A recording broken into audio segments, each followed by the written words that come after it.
Thank you for visiting ChristopherMedia.net.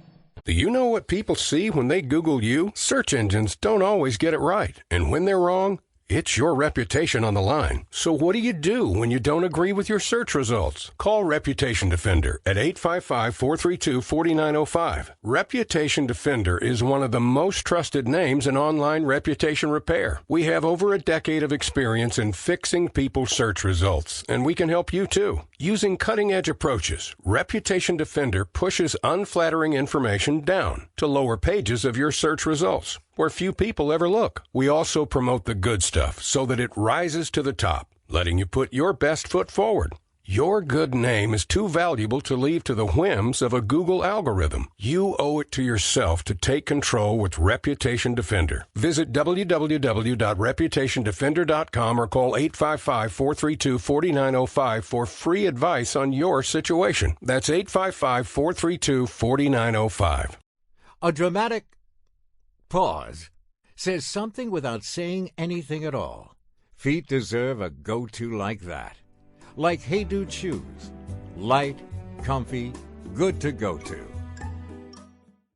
Now through July 20th, join Planet Fitness for $1 down, $10 a month. And feel spectacular in the judgment-free zone with the most energy you've had since kindergarten when we had daily naps? Exactly. And in our clean and spacious clubs with tons of equipment, you'll feel confident. Like after I've carried in all the groceries in one trip? More like, wait, that's exactly what it feels like. Join at planetfitness.com or in club. $1 down, $10 a month, cancel anytime. Hurry. Deal ends July 20th. See club for details. Thank you for visiting ChristopherMedia.net.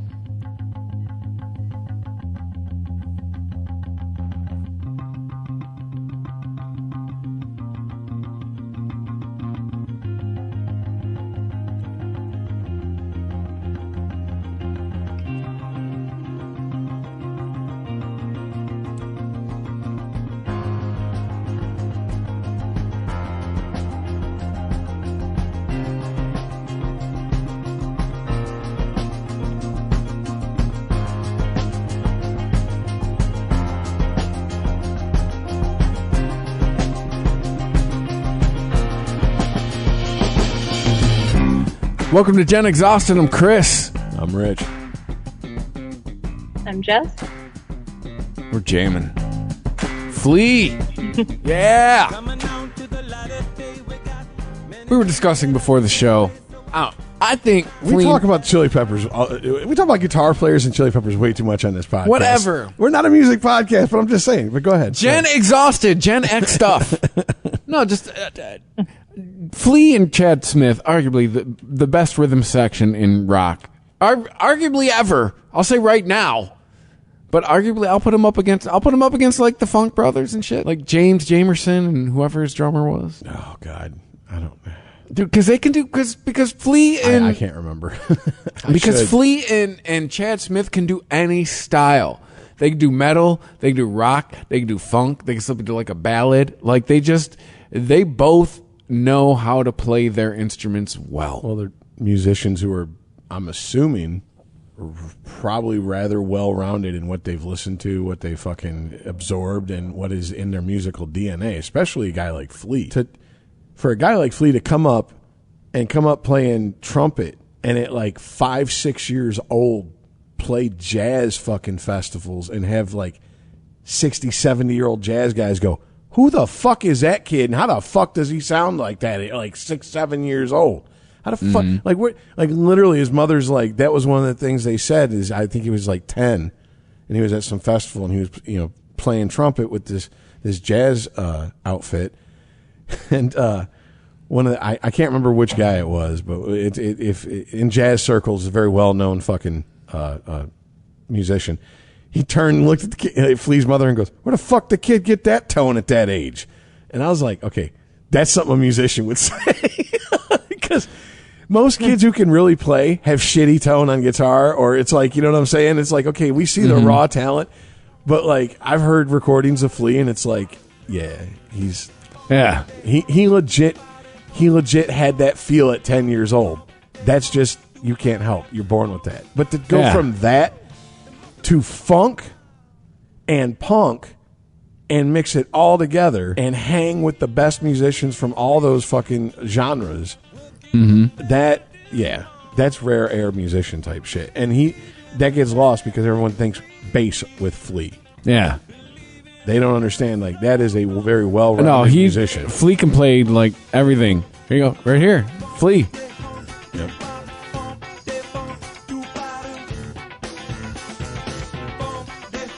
Plus, laying down the bass line with chords, by the way.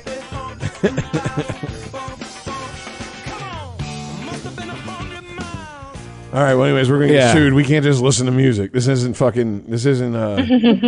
this is Danny FM, DAWDANI. Hey, I've fought enough copyright we talked over it and we played less than 30 seconds. We're fine. Oh, if we've you're altered still fighting it. that fight, good for you. We've altered it and we played less than 30 seconds. They can't touch us. Yeah, enough for fair use, at least.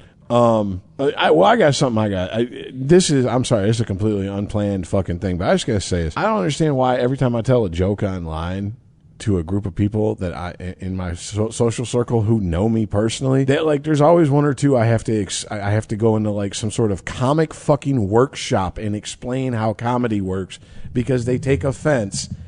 And are these people our age? Yeah. Yeah. Okay, so it's not like people half our age who don't understand context and nuance. No, these are my friends, and it's like I'm not gonna put anybody on blast, but I mean, if you're listening, you know who the fuck you are.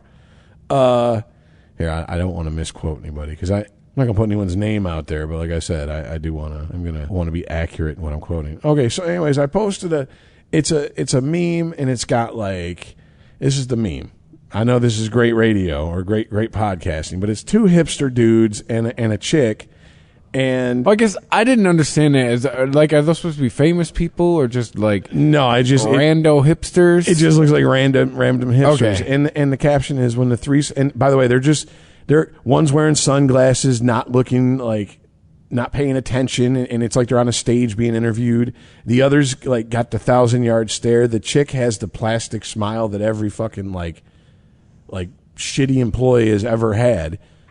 And it says, the caption is, when the threesome is over and everyone regrets their decision. Okay, whatever. Not, apparently that wasn't the problem. The problem is the comment I made the caption I added to it. I said, I got news for him. 2 guys and a woman isn't a threesome. That's a train. Choo choo, Thomas. Okay. The joke is obviously choo choo, Thomas. Yes. The tank engine. So don't these people have children? So a friend of mine come in and she's like, I don't have children. I know what Thomas the Tank Engine is. A friend of mine comes in, and she's like, and this is it's my ex-wife. Fuck it. She's like, well, not if the dudes are bi. And I know she was just fucking like goofing around. And so I'm like, oh, yeah, that could work. Would that be a double or even a triple caboose train though? And then I did the thinking emoji. And then here comes his other friend, and then what the fuck is a threesome in your expert opinion? Oh, God. And it's like, really? This person must be a blast at parties. Really? And I was like, I feel like this was covering the exchange above your comment. When I thought about it, I was commenting on the name of the specific type of threesome, not the threesome itself. I admit to being pedantic and exaggerating for effect, but that's one way jokes are built. Why do I have to give a comedy workshop to people who fucking know me? Because 2022. It's such an innocuous joke that was like, I planted bushes to beat around to go choo choo, Thomas. That's what the fuck did. Anyways, I'm sorry. Okay. Your humor is misogynistic. What about that woman, huh? What if she didn't want 2 penises, Rich? What if she just wanted 1? Huh? Well, she's going to really What's your ideal threesome, huh? The 2 vagina threesome? She's going to really be upset when I whip out the rape memes and start talking about the struggle snuggle. No, like, I've always said half the reason I do these things is like because I'm too chicken shit to like do stand up and I'm afraid of bombing. But now I would not. You couldn't pay me to try comedy now. Fuck no, you could. Hey, I will give you $100 an hour to go up there and try to do fucking 20 minutes of comedy. Nope. You can try to get me to do 2 at this point. A podcast I listen If to. half the audience is just going to roll their eyes at me and scoff. No, that ain't gonna be what happens. A podcast I listen to, it's deprogrammed with Carrie Smith. I've mentioned it before. She used to work in the comedy world and was on W. Kamau Bell's show. Do you remember that show on Comedy Central? Yeah, I mean, I already know you're going with used to work in the comedy world, but Well, no, she's like, she'll tell you herself that even though Facebook considers this a pejorative term on par with the special N word that, the magical word that, that everyone's filling in their head right now. that we can't say, but we all know what I'm talking We're about. all We saying got to it. act like children. Yes. Yeah, but saying woke is apparently, on par with that or akin to it or something, according to Facebook and other Cool. social media. Good. But anyways, she goes, I was full on part of that. I was in the fucking cult. I was deep in the cult. And she was like, then I started seeing comedians being attacked, and then I started seeing comedians who have been fearless on stage, have never backed down from anybody. No heckler, no fucking person trying to rip them off, nobody trying to tell them what they can and can't say. All of a sudden go, I just won't fucking do my fucking craft anymore. I'll just sit at home and not do anything. And she goes, and the ones who were not that famous started being basically pushed out of the business. I mean, that's just all there is to it. If you're not going to do quote unquote woke comedy in certain areas of the country, you're not going to have a career. You better find the 1 or 2 underground clubs that are out there that might even be illegal. Well, think about this. Supposedly there's a underground comedy club scene that I don't know about. I had that I've this never heard thought about. the other day, and I'll say it out loud. How much you heard from David Tellum like the last 5 years? Not much, but he tours constantly. He's like vanished. But he's always on the road. But he used to play okay. Dude, People not from Michigan, how big would you say the machine, what's the machine shop's capacity? Couple hundred. 300-400, something like Yeah. that, tops. That would be like what he would play when he come through But I'm town. saying- Now he's playing like bars that sit like 100 people. That's what I'm saying. Before the woke wave hit, like pretty much like 2015, 2016, pretty much when Donnie John, came on the scene, the woke wave, the woke tsunami started. I mean, you could argue that Dave Attell was on a trajectory to be like right now, Bill Burr's playing stadiums. Bill Burr, I'm listening to his podcast right now. The thing he is psyched up for right now, he's about to play Fenway. He's talking about I might just retire after that show. Well, he's from Boston. Yeah, so I'm from Boston. I'm about to play Fenway. Done. It was like when Andrew Dice Clay played Madison Square Garden. Yeah. He was like, this is my dream. But I think before the woke crowd hit, I think Dave Attell was on that trajectory, and now, like you said, yeah, he's playing like Andiamo's. But Dave Right. Attell is also one of the guys that's been it's been made very fucking clear to anybody who even has just the most casual interest in the behind the scenes working in the comedy world that he is not gonna fucking tap dance. He's not that guy. But yes and no. I've heard him on Adam Carolla talk about he's had to retire some jokes that he's like, I can't tell him anymore. Anything that has the word. See, I haven't heard that. He's retired the word retarded. He's like, I can't. He's like, it's just. And this was maybe 2017, 2018. He was like, he was just like, I can't say. He's like, I can't tell these jokes anymore. Dude, the fact that Lisa Lampanelli retired Lisa Lampanelli is now a life coach. If you Google Lisa Lampanelli, so it's 2018, 2019, she doesn't do stand-up anymore. She's like a life coach now. Okay, real quick. She can't do her stand-up anymore. If you don't know who Lisa Lampanelli is, Lisa Lampanelli came to fame as the old, haggard, solid 0.5 on the 1 to 10 scale fucking white bitch who made a joke about she just fucked black guys because her credit was good and she likes big dicks. That's literally, that was her whole shtick. Much like Amy Schumer's was, I have a smelly vagina, I fuck like a man. Ha ha ha, funny me. And then, once she started hitting with the Comedy Central roast, she would be on those shows, and she started getting on Howard Stern.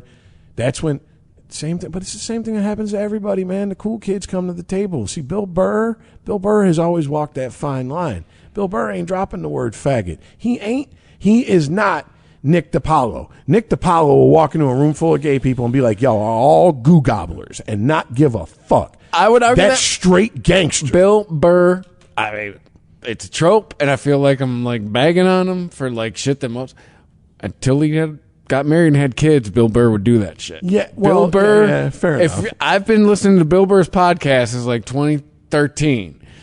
Bill Burr has gotten soft since he's gotten married and had kids, but that happens. But I'm not faulting him for it. Okay. It happens. But here's the thing: if it's happened because he has kids, he has a wife. His view on the world, because that's what happens. On the world Your is view softened, on the that's world fine. changes. But if he's doing it because he feels like he has to, because he has to still be Bill Burr and keep that Bill Burr money rolling in, then that's bullshit. That's coercion, dude. And I still even by any way it means. And I still and we talked about this a couple of weeks ago, and I don't think I said this, but.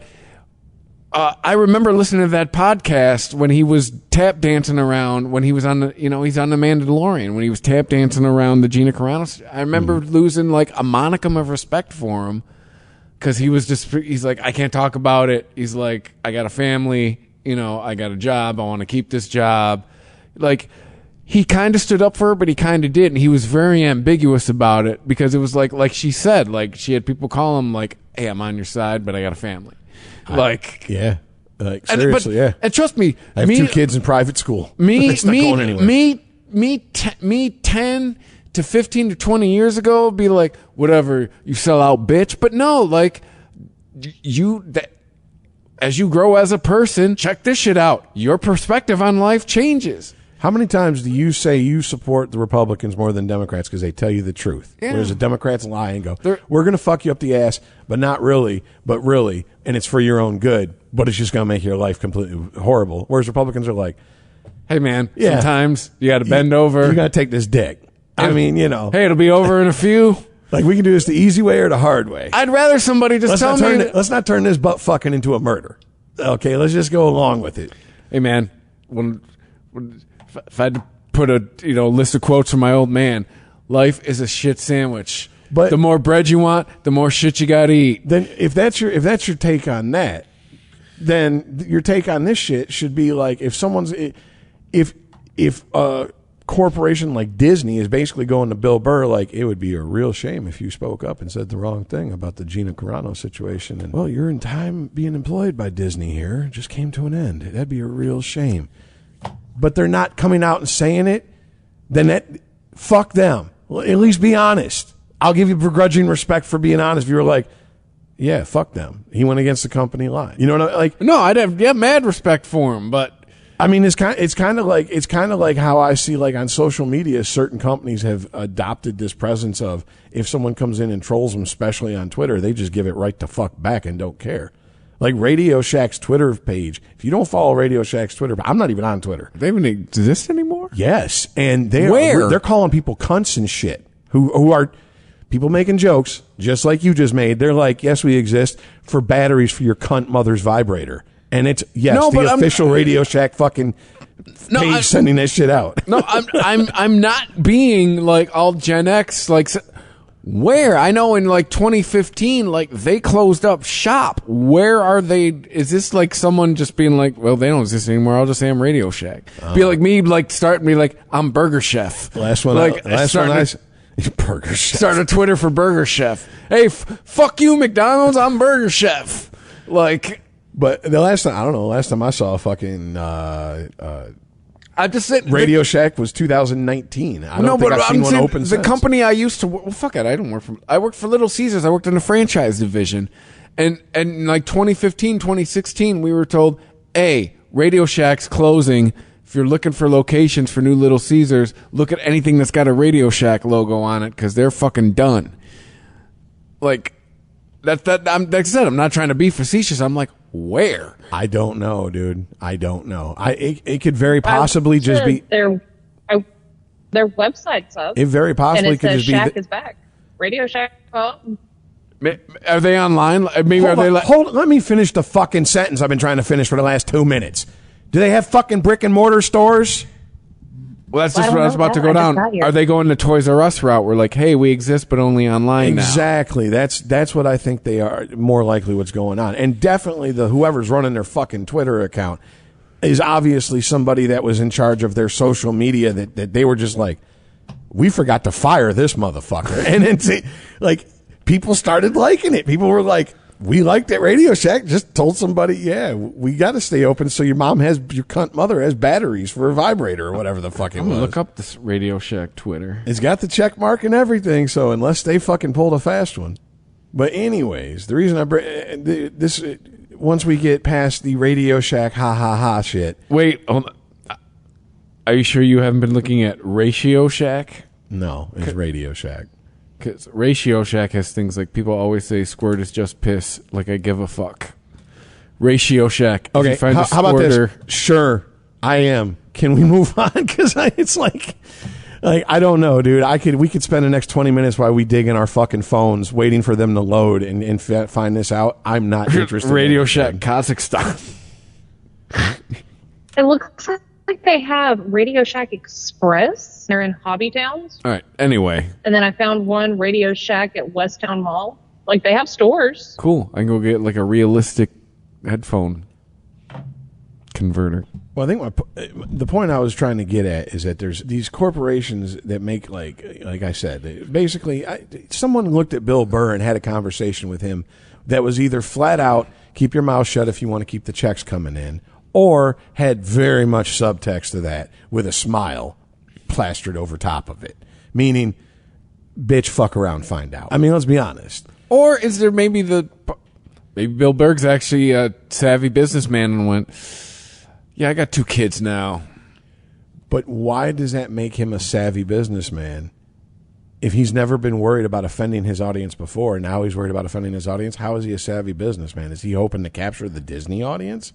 So he's looking to rebrand completely via a fucking 2 fucking episode arc on a fucking show? Because it's probably more from the Stretch before you reach for that, dude. But go ahead. No, I'm saying it's just probably more from I'm an employee of this corporation. It ain't about his audience is his audience. Which is where I go back to, okay, this is why I'm bringing this up, because you got like what happened with Hulu. Like, trust me, with Little Caesars, there was plenty of things I got called on the carpet for, like, that I thought were bullshit, but I was like, well, these are their rules, and if I would like to work here, I have to follow these rules. Anytime a corporation is quote unquote bullied into doing something that they quote unquote didn't want to do, they fucking play the victim and they cry fucking foul. Case in point, Warner Brothers with the release of the Zack Snyder cut of the Justice League movie. Fans made such a fucking online fucking noise for it to the tune of like millions and millions of fucking fans, and Zack Snyder come out and threw his support behind it, that Warner Brothers released it. And then and it was more successful than their theatrical release that they had recut without Zack Snyder's fucking permission. And they were like, we got bullied into doing this. Well, why is it bullied when the fans who have, by the way, really no power to make you do anything besides, we won't buy your product? And let's be honest, how many people really follow through with that? If that's bullying, how is it? Well, it'd be a shame you'd lose them Disney checks if you spoke out and said something we don't agree with. How is that not bullying? Well, what you just said apparently worked for Hulu. And they're playing the victim card. They're getting sympathy from both fucking sides. I've seen it online. Mm-hmm. And I have hardly only the most surface interest in this story because I'm like, of course it's Hulu. Of course they run commercials if you don't pay for the premium shit, right? Oh, absolutely. So why wouldn't they end up in the end go, yeah, we're going to take whoever's going to pay us the most for our commercials. I don't pay more than $6.99 for Hulu. You know what? They run one commercial one commercial. I can go take a piss. I can go fucking fill up my drink. But this week they were given some shit because they wouldn't run some political ads for some Democrats, some anti-abortion ads. And the people from the left were just, which I told you, I said in the chat, I found the irony delicious, the people that were upset. Oh, they won't run the ad because of what they're saying. It's like, do we forget the pearls that were being clutched pre-2020? But what's happening in this fucking mid-election cycle, there's a guy running for Congress. He's a black Republican, and in his commercial, he has the Klan show up at his house, and he steps out with a fucking AR-15, and he's like, just like back in 18 whatever, the Democrats are at it again, and it's up to us Republicans to defend ourselves from them. Is it John James? I don't know. I could not give a fuck less.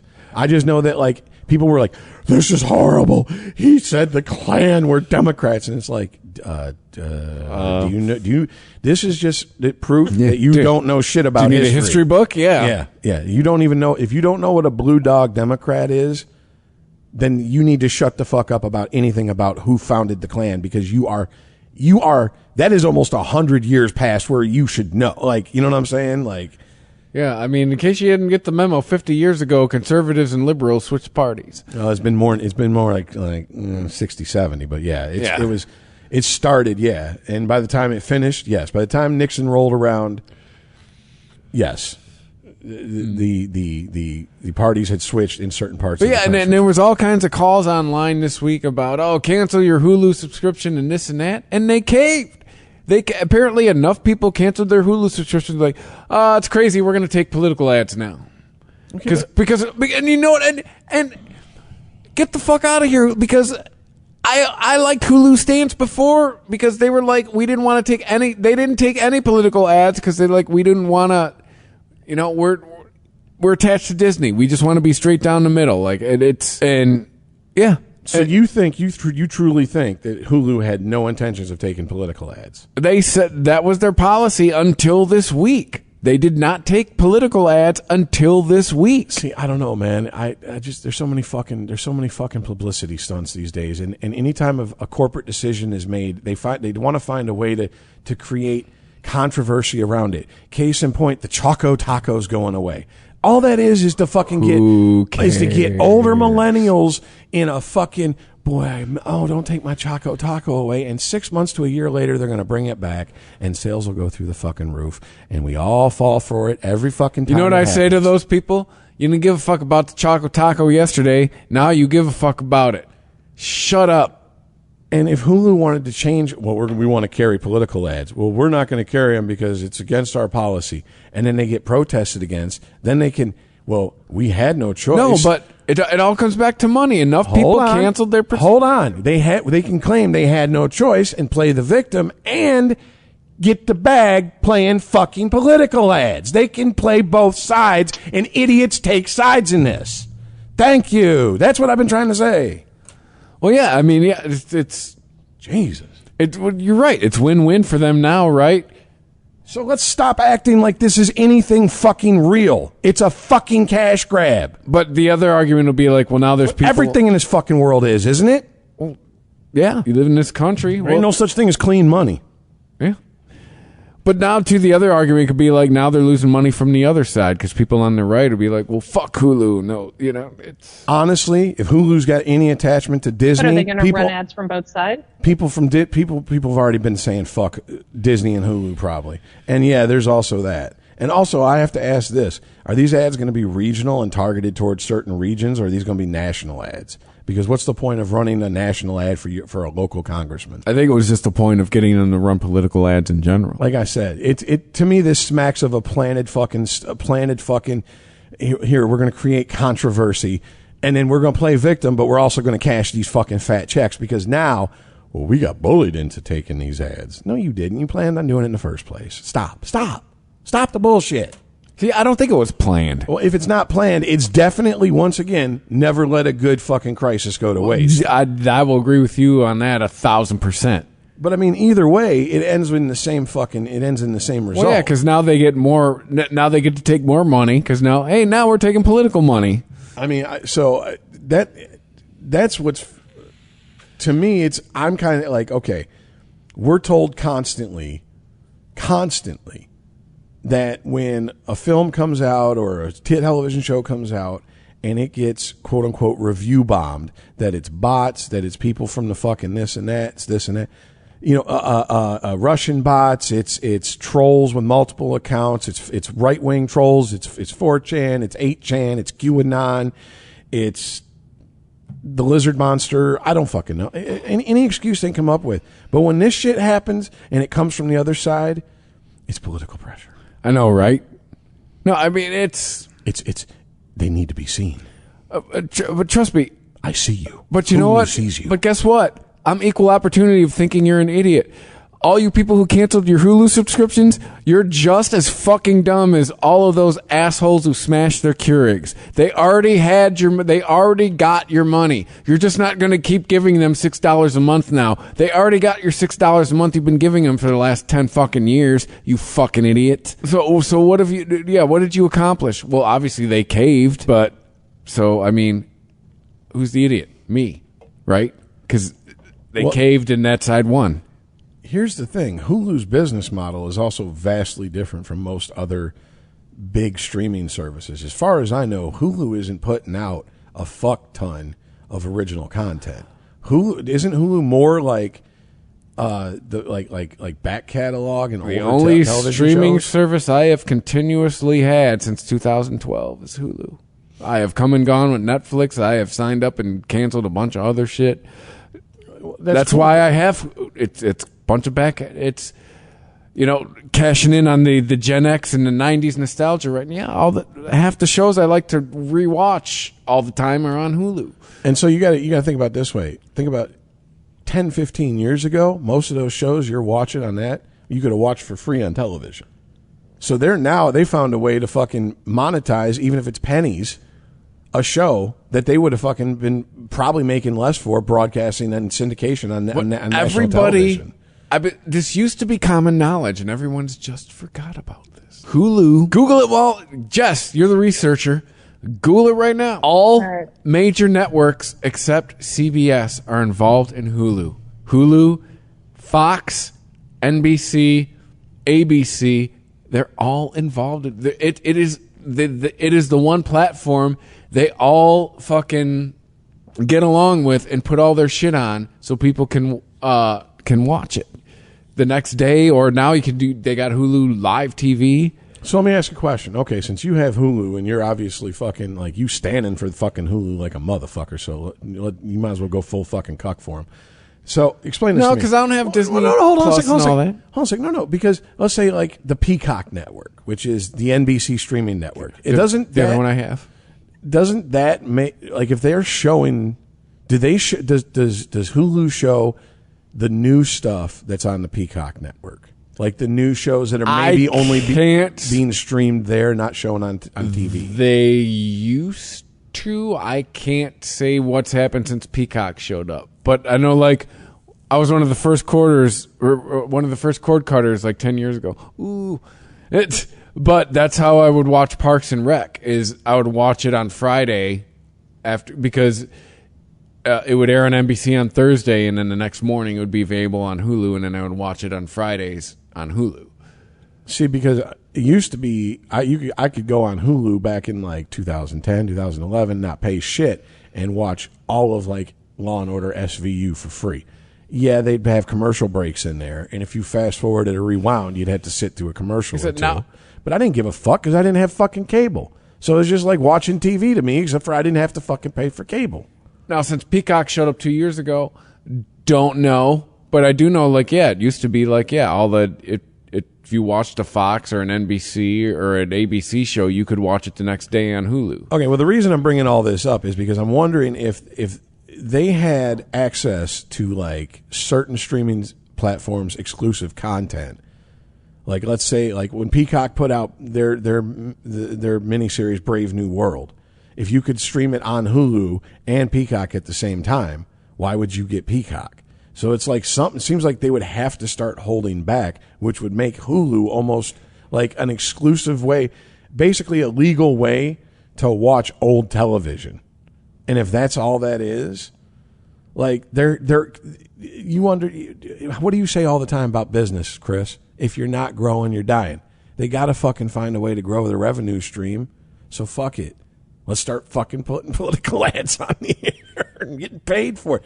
You know how much money those motherfuckers pay for that shit? Dude, the one thing that keeps 30-second ad on 97.1 goes for about $3 million. I was just about to say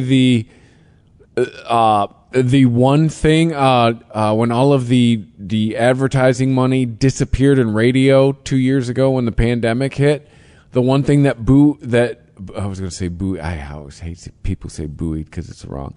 The one thing that buoyed them through the end of that year that kept the industry going was the political ads. Because all the restaurants and everything were shut down, and movie theaters and concerts and all that advertising money went away, but political ads just kept pouring. Because who listens to radio right now? Old people. If you look past the fucking state and corporate media approved fucking news sites, and you start digging in people who have connections in the media, you'll hear them sing the same story about when Trump was basically, when he lost and was out. They were like, we took a hit in that first quarter after Trump left that we've never fucking taken a hit in our news fucking divisions. Oh, yeah. Across the board. And there are people who are whistleblowers who are going, that's why you see all this January 6th shit and all this. They are still dining out on Trump's name. Trump hasn't been president coming up on 3 years. Oh, yeah. And that is not that is by design. I remember there were stories about how cable news audiences were cut in half. Mm-hmm. After Trump was out of office. Yeah, CNN streaming service, they don't even have CNN Plus lasted 2 weeks. They didn't even have 1 million subscribers. Yeah, it lasted 2 fucking weeks. And they're like, oh, we're going to retool it. I mean, if you went on their YouTube channel, which was free, and basically was just edited down versions of the content they had, I think they had maybe 5 digits worth of subscribers. For a fucking a media website on YouTube, a news website to have that little, it was ridiculous. And their videos were getting views in the thousands. Gaming videos were videos talking about games released 15 years ago were getting more views in the same amount of time that CNN Plus was on YouTube. Oh, I believe when was it? It's maybe a year ago-ish, maybe a few months ago-ish. When Joe Rogan was all the rage, when he was just in the news cycle, it seemed like for a fucking month straight. I believe Joe Rogan has more audience than any show on CNN. Oh yeah, what was it? YouTube, Spotify, and their own Rogan's own independent numbers. I think he's peaked out at 100 million fucking downloads for one episode. And I'm not sure if this is still holding true, but I know when the show first launched, did you know that the number one show in late night was Greg Gutfeld on Fox News? Fox News has a late night show. Oh, yeah. And he was, and I at least know when he launched, I'm not sure if it's now, he was more audience than Fallon, Colbert. I remember, the only reason I remember it is because I remember all the usual suspects in the media making fun of it. Yeah. You can make fun of it all you want. There's still more eyeballs on it. It can be, it might be a fucking guy reading jokes somebody else wrote for him, which is what all those other shows are, by the way. You think Stephen Colbert is sitting in the writing room? Yeah. No. You think Jay Leno was sitting in the writing room? You want to, here, Jimmy Kimmel. You want to know what Jimmy Kimmel does in a writing room? Go watch The Man Show. You want to know what Jimmy Kimmel does when he wants a paycheck? Watch his late night show. Mm-hmm. That is not Jimmy Kimmel. Yeah. He has been told, here's your jokes, here's your talking points, here's your marching orders, be a good soldier. And they wound him up and let him go. Oh, even his boy, Adam Carolla, every now and then will say on his show, I remember when Jimmy told jokes. Bro, I'm going to tell you what. This is those motherfuckers go back so fucking far. That'd be like me and Earl all of a sudden just fucking selling out and trying to act like something he ain't, and he's doing it for the fucking paycheck, and he's trying to act holier than thou. Dude, do you understand? Adam Carolla has to literally have a hole in his tongue from biting it to keep from fucking ripping into Jimmy Kimmel. No, he as much as he wants to. Apparently, they're still super good friends. That doesn't mean that just means you get ripped on harder. You're a sellout bitch. How does fucking NBC's dick taste? I mean, you say all that shit to your boy because you're you used to have balls. Now Rosie O'Donnell's got fucking bigger balls than you. She tells more edgy jokes. But the thing, he used to work on it. He used to be like the head of the writers' room on that show, and he left. He knows what the deal is. He's just like, it ain't for me. Well, that show is, what are you talking about? Who? Adam Carolla. Oh, yeah. That show's been around 20 years. They were trying any fucking thing for a minute. Yeah. And he just, like I said, every now and then, people ask him, what do you think about, Jimmy Kimmel's All Woke? And every now and then he'll be like, yeah, I remember when Jimmy used Kimmel's to ABC, not NBC. Yeah, he'll be like, yeah, I remember when Jimmy used to do comedy. He'll bust his balls on the air. I'm just saying, then you know what? Then Adam Carolla, for all his fucking bluster and shit, I'm finding this more and more. A lot of motherfuckers are all fucking hot air. They just want to move air and fucking talk shit and seem tough. He's loyal to his boy. Because if that wasn't his boy, he would savage that cocksucker, rightfully so. If you're familiar with his story, if it wasn't for Jimmy Kimmel, we wouldn't know who the fuck he is. No, I get all that. And that's fine. And it's like, I can be appreciative of someone who gives me a shot. But if you become a fake ass motherfucker for a paycheck and then want to try to act holier than thou, see, that's might be what saves Jimmy Kimmel's ass. Is behind the scenes, he's still Jimmy Kimmel. Like, Kevin Smith said this about Ben Affleck. He goes, because Kevin Smith, he does like Q&A tours with his movies and stuff, shows it, and he answers questions from the audience. And one of the people asked him, and one of them, they said, so what is Affleck like now that you guys have like patched up your friendship? And he's like, I can't talk about that. And they're like, what do you mean? And he's like, just know, Ben Affleck is still Ben Affleck, but you'll never see Ben Affleck again. He's learned his lesson. He'll never show you Ben Affleck in real life.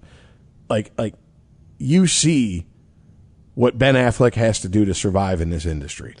Because he really, what skills does Affleck have besides being Ben Affleck? None. He's not going to fucking be a construction worker at 50 years old. That's why I don't get why people bust Alec Baldwin's balls. Like, he comes across as like a blowhardy dick, but you know what? He's at least being him. Like, at no point. He's just being an asshole, though. Well, he's an asshole, and it's just own it. No, he's being, like, didn't he grow up in, like Long Island or Boston or something? Like, just, didn't he grow up in the Northeast? Just. Oh, yeah. Yeah, in working class. Like, every now and then. Am I an asshole? I'm sure that's in his. He said that more than once. Just every now and then, he reminds you of like where he came from. Like he's like, what's. Well, I mean, especially when he's putting a cap in your ass on a movie set. He's like, bitch, I'm from the fucking hood. I'm from Strong Island, bitch. But it's Wu-Tang. I mean, we both grew up in. I grew up, Detroit, suburban Detroit area. I mean, we've heard the phrase, you could take the N-word out the hood, but you can't take the hood out the N-word. And I'm saying... That's just a way of life in certain parts of Detroit. Yeah. No, but I'm saying with Alec Baldwin, like, right, every now and then he'll remind you, like, oh, guess what? I wasn't born this way.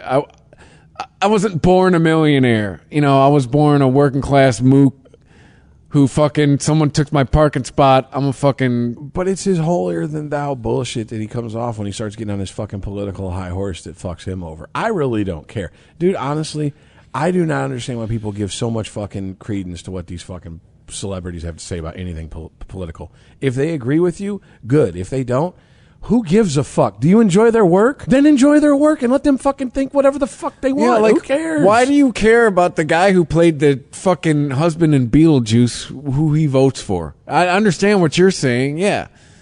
And I mean, now here's the thing. Like, the problem is that we all know that controversy and playing to a certain side and a certain set of ideals and ideologues come with... That goes hand in hand with celebrity in this country, especially nowadays. And I mean, like, I get it, but he was one of those people that before everything was political had no problem fucking just announcing how he feels politically. And it was amazing because I think back to like the 90s, like the getaway Alec Baldwin, the Marianne Man Alec Baldwin, immediately post Hunt for Red October Alec Baldwin, and he come out with his political views, and everyone was like, yeah, no one gives a fuck.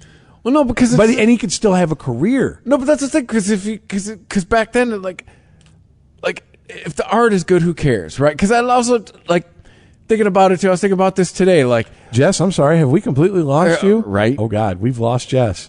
Oh my God. No, I'm still here. Are you awake? Did we wake you up? I'm sorry. It sounded like a good nap you were taking, I think. I'm sorry. We're totally fucking on tangents here. Can you hear me? Yes, we can hear you. Can you hear us? Hello? Hello? Oh, I've said a couple things, but y'all are. We haven't heard you. Yeah, I think we got a problem here. I think if our mics are picking up anything, we're not picking up her mic for whatever reason, at least in our headphones. I had that happen before I moved over here. That used to happen to me. I would talk, and then I couldn't hear you guys talking. That's why Earl and I would step on each other so much. Can you hear us? I can hear you. Oh, okay. That's a hell of a delay, though. Is that normal? No. Yeah, do you mean try disconnecting and coming back? No, it's like he asked if you could hear us, and a full a pregnant 3 seconds later, you answered. And we don't know if you're hearing him 3 seconds after he gets done talking, and there's a delay.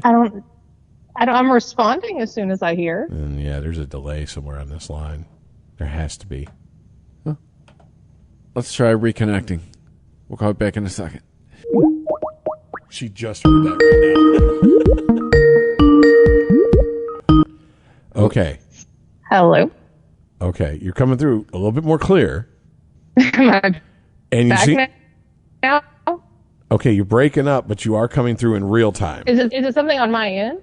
I don't know, but that delay, Why are you breaking up? you were hearing us 3 seconds after we'd stopped talking and responding. So it's like there was a delay, I think, through Skype. So that's why we recalled you. But you're dropping out, and I don't know why. That makes sense because I said something a couple times, and y'all just kind of kept talking, and I was like, okay, y'all are in it. That's fine. So I just... No, we didn't hear you. That's why I was like, did we lose Jess? I literally thought maybe we dropped you. Yeah, I was thinking, wow, she's awful quiet today. So, yeah, I don't know. I thought y'all were just really passionate about late night shows. Thank you for visiting ChristopherMedia.net. Now through July 20th, join Planet Fitness for $1 down, $10 a month, and feel spectacular in the judgment-free zone with the most energy you've had since kindergarten when we had daily naps. Exactly. And in our clean and spacious clubs with tons of equipment, you'll feel confident. Like after I've carried in all the groceries in one trip. More like, wait, that's exactly what it feels like. Join at planetfitness.com or in club. $1 down, $10 a month, cancel anytime. Hurry. Deal ends July 20th. See club for details.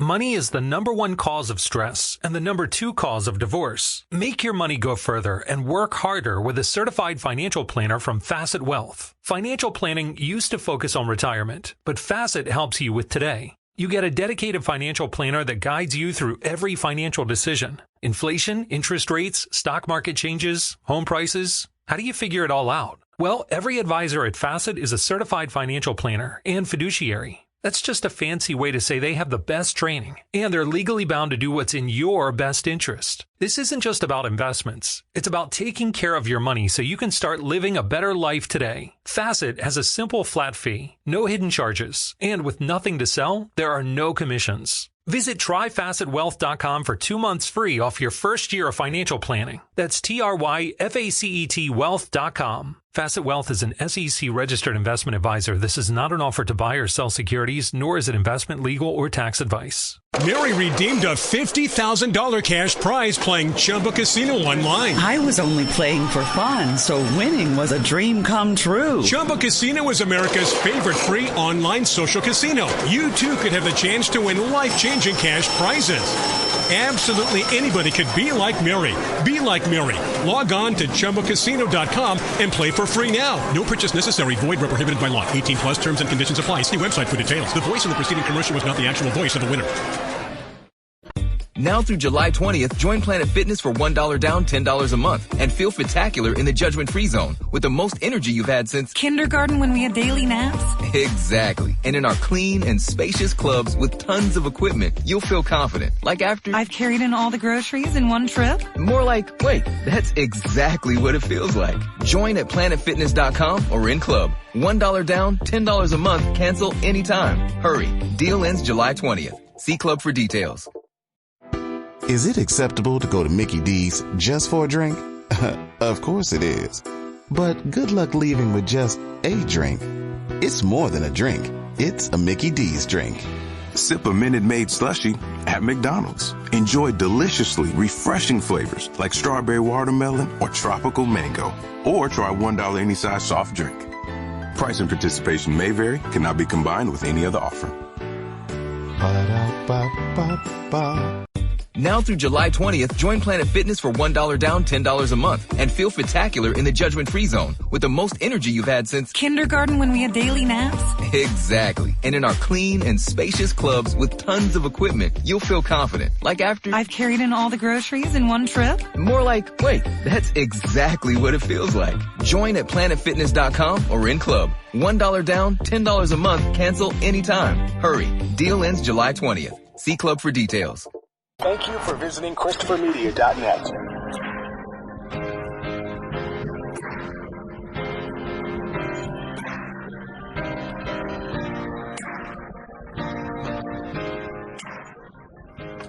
Well, I mean, there's like what? I could fit into like, I don't know, a bread box shit that I've seen Chris get really passionate about. For whatever reason, Adam Carolla is like one of those things.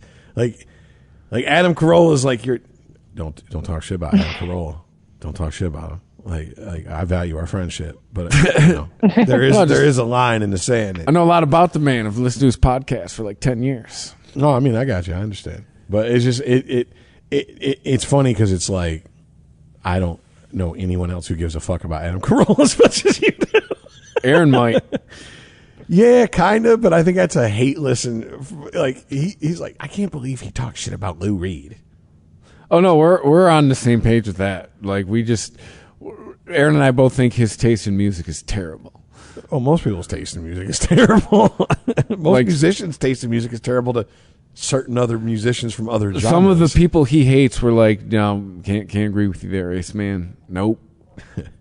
All right. Well, anyways. Okay, so, Jess, I'm sorry that we had some connection issues, and it's going to be real interesting if on the recording we can hear you talking, but we couldn't hear you, so we're just talking over you, because it's going to sound like we were just mansplaining you into fucking oblivion.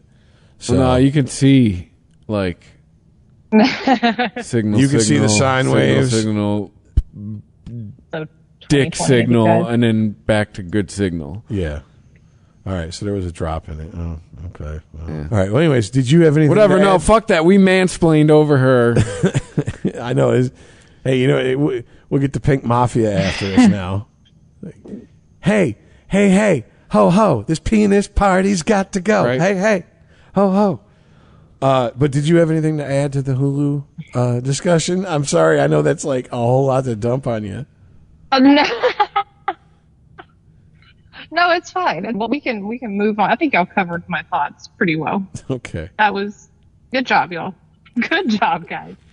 Well, I think we'll save the big bitch of a fucking topic that has a lot of branching off points for last. And if you're cool with it, we can move into the Inflation Reduction Act, which is this the reconciliation bill under a different name? Yes, because Manchin finally decided yesterday to be like, whatever, I'm cool with it. Okay, because, I've been hearing reconciliation bill for months, and I have never heard Inflation Reduction Act until today. So it's like, this seems like a rebrand at the last minute. Kind of like what I felt like they tried to do with the Green New Deal, which was backdoor a lot of fucking social policies under the guise of, we're doing this for environmentalism. Remember when we picked it apart online? Well, that shit. Or on air? Didn't that shit die in the Senate? They were like, yeah, nope. They were like Dikembe Mutombo. They were like, no. Well, I mean, I'm not saying how far it went. I'm just saying it kind of reminds me of the same thing, because it's like, so is this a revised version? What else did you sneak in, and what did you take out? But anyways, you had sent that. So what are your thoughts on this? But it's okay, so what it is basically, just as a brief explanation, it's a bill that's been introduced. I don't think it's been passed by anybody yet. I do know Biden spoke on it today. I didn't listen to it. Basically, how they're going to raise revenue and then where they're going to invest it. All of this is estimations. So they're saying in this bill, this proposed bill, by a 15% corporate minimum tax, prescription drug pricing reform, IRS tax enforcement, and carried interest loophole. And through all of those things, it is estimated that they are going to raise $739 billion. And then what they're going to invest some of that money into is essentially the Green New Bill and Affordable Care Act extension. It's the energy security and climate change. And that is the bulk of it. That is $369 billion that they're wanting to invest in the same shit that they've been talking about. And then the Affordable Care Act extension, which honestly, I didn't know that it was up to expire. And then they're saying that there's going to be a $30+ billion total deficit reduction. All estimations. How are we paying for that? That's my first question. Same way we pay for everything. Well, with print money anymore. Well, no, it's April 15th. That's how we pay for it. Well, the first line of this. I just want to say. I'm sorry, just real quick. Just real quick. The first line of this summary. Oh, go ahead. No, go. Okay. The first line of this summary says the Inflation Reduction Act of 2022 will make a historic down payment on deficit reduction to fight inflation. And then it carries on, but a historic payment, which just means we're going to be, like you're saying, printing more money. Well, okay, I hear that. First of all, here's how my mind works. The prescription drug prices, to me, that's the distraction. That's the magician doing something with one hand while he's setting up the trick in the other hand. That sounds good to people that's going to be needed for, but honestly, in the end, I don't think it's going to be that fucking big of a deal. When I hear that they want to pump more funding into IRS and tax collection, and then they come down on, someone moved $600 via fucking PayPal, then you need to report that to the IRS. Why? You know what I'm saying? And they're like, we're coming after the people who aren't paying their fair share. We're going to close loopholes. And you're going to, and let me guess. Here's my guess. The private citizen who makes less than $400,000 is probably going to end up taking the biggest hits. Those are going to be the most people that the new IRS is going to fucking come after. And small businesses are going to take fucking tax hits, even though we promised no new taxes. I'd also like to know how devaluing money is going to make inflation go down. We're going to spend to make inflation go down. That's literally this is how we got here. We pump more, all that free money we got 2 years ago. Yeah, it was great at the time, but how much went to American citizens? How much went to fucking corporations? Add it together. There you go. Everybody got paid. Everybody happy now? How does inflation happen? You devalue money. Since we went off the gold standard, we've been devaluing the fuck out of money. Hey, let's put more fake money in the economy. This will bring inflation down. Probably not. And I'm really interested in what I want. The older I get, the more I want specifics. Well, we're going to do. We're going to take actions to reduce our carbon footprint and blah blah blah. Okay, that's nice, and that's word salad, and that's buzzwords and shit. But that don't really fucking make my dick move. You got to tell me, what the fuck are you going to do? Are we moving towards natural gas? Okay, so are we going to fucking ease up on our fracking bullshit? Because if you've been alive and aware of the news for the last 15 years and anything to do with the environment, apparently fracking is the worst thing since the Ice Age for fucking this planet. It's going to wipe everybody off the planet, face of the planet. That's all I've been hearing. So obviously, I highly doubt natural gas. Are the environmentalists finally realizing that nuclear, even though, it's scary if something goes wrong the absolute least and is the safest form of power? And cleanest? Are they ready to admit that? No. It's a bunch of fucking word salad bullshit. And it's just once again, you're going to spend money to save us money. Not to save us money, to reduce the debt we're in. And, okay, so are you going to pay off the debt we have? No? Okay. That would make too much. Not with $300 billion, they're not. Well, I don't you wish we could pay bills like that? Hey, the electric company called. You've been running the AC all month. That's gonna be $300.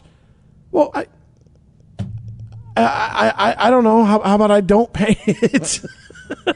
And I'll send you $300 of Monopoly money, and we'll act like that's as good as a $300 payment. And the electric company going, sure. Yep, we'll keep you on. Yep, that'll work. Just send us $300. Like, you're like, what? This shit makes no sense. This makes no sense. This goes up there with, like, kicking someone in their shin for their fucking mortgage. How the fuck does that help them do that? They have nothing to do with each other. But can I also... This is the nonsense we have. There is a really... And I am a part of neither of these, but I have some questions. One line in this Inflation Reduction Act.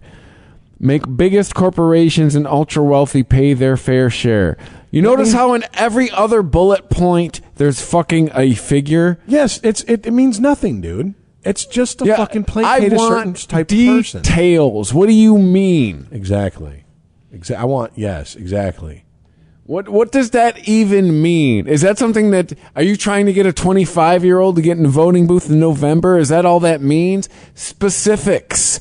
That's why I have a lot of problems with politicians. Well, because, Joe, I also have this problem with, like, corporations and wealthy paying their fair share. Because, yes, are there loopholes that they take advantage of? Yes. But if we just look at the raw numbers, like, there's another conversation we really don't want to have. A lot of these wealthy and corporations are paying a lot of the taxes. Like, if you add up the numbers. Dude, it's the same argument can be made for so many different fucking people when it comes to taxes.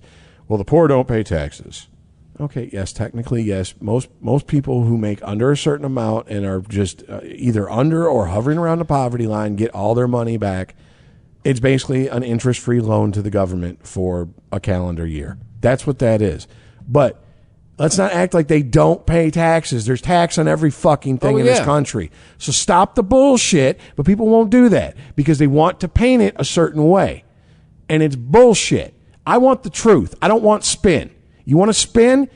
Stick something up your fucking ass and spin, okay? I want the fucking truth. And I think most of America is to that point when it comes to this bullshit. I don't give a fuck if it's Trump. I don't give a fuck if it's Biden. I don't give a fuck if it's Harris.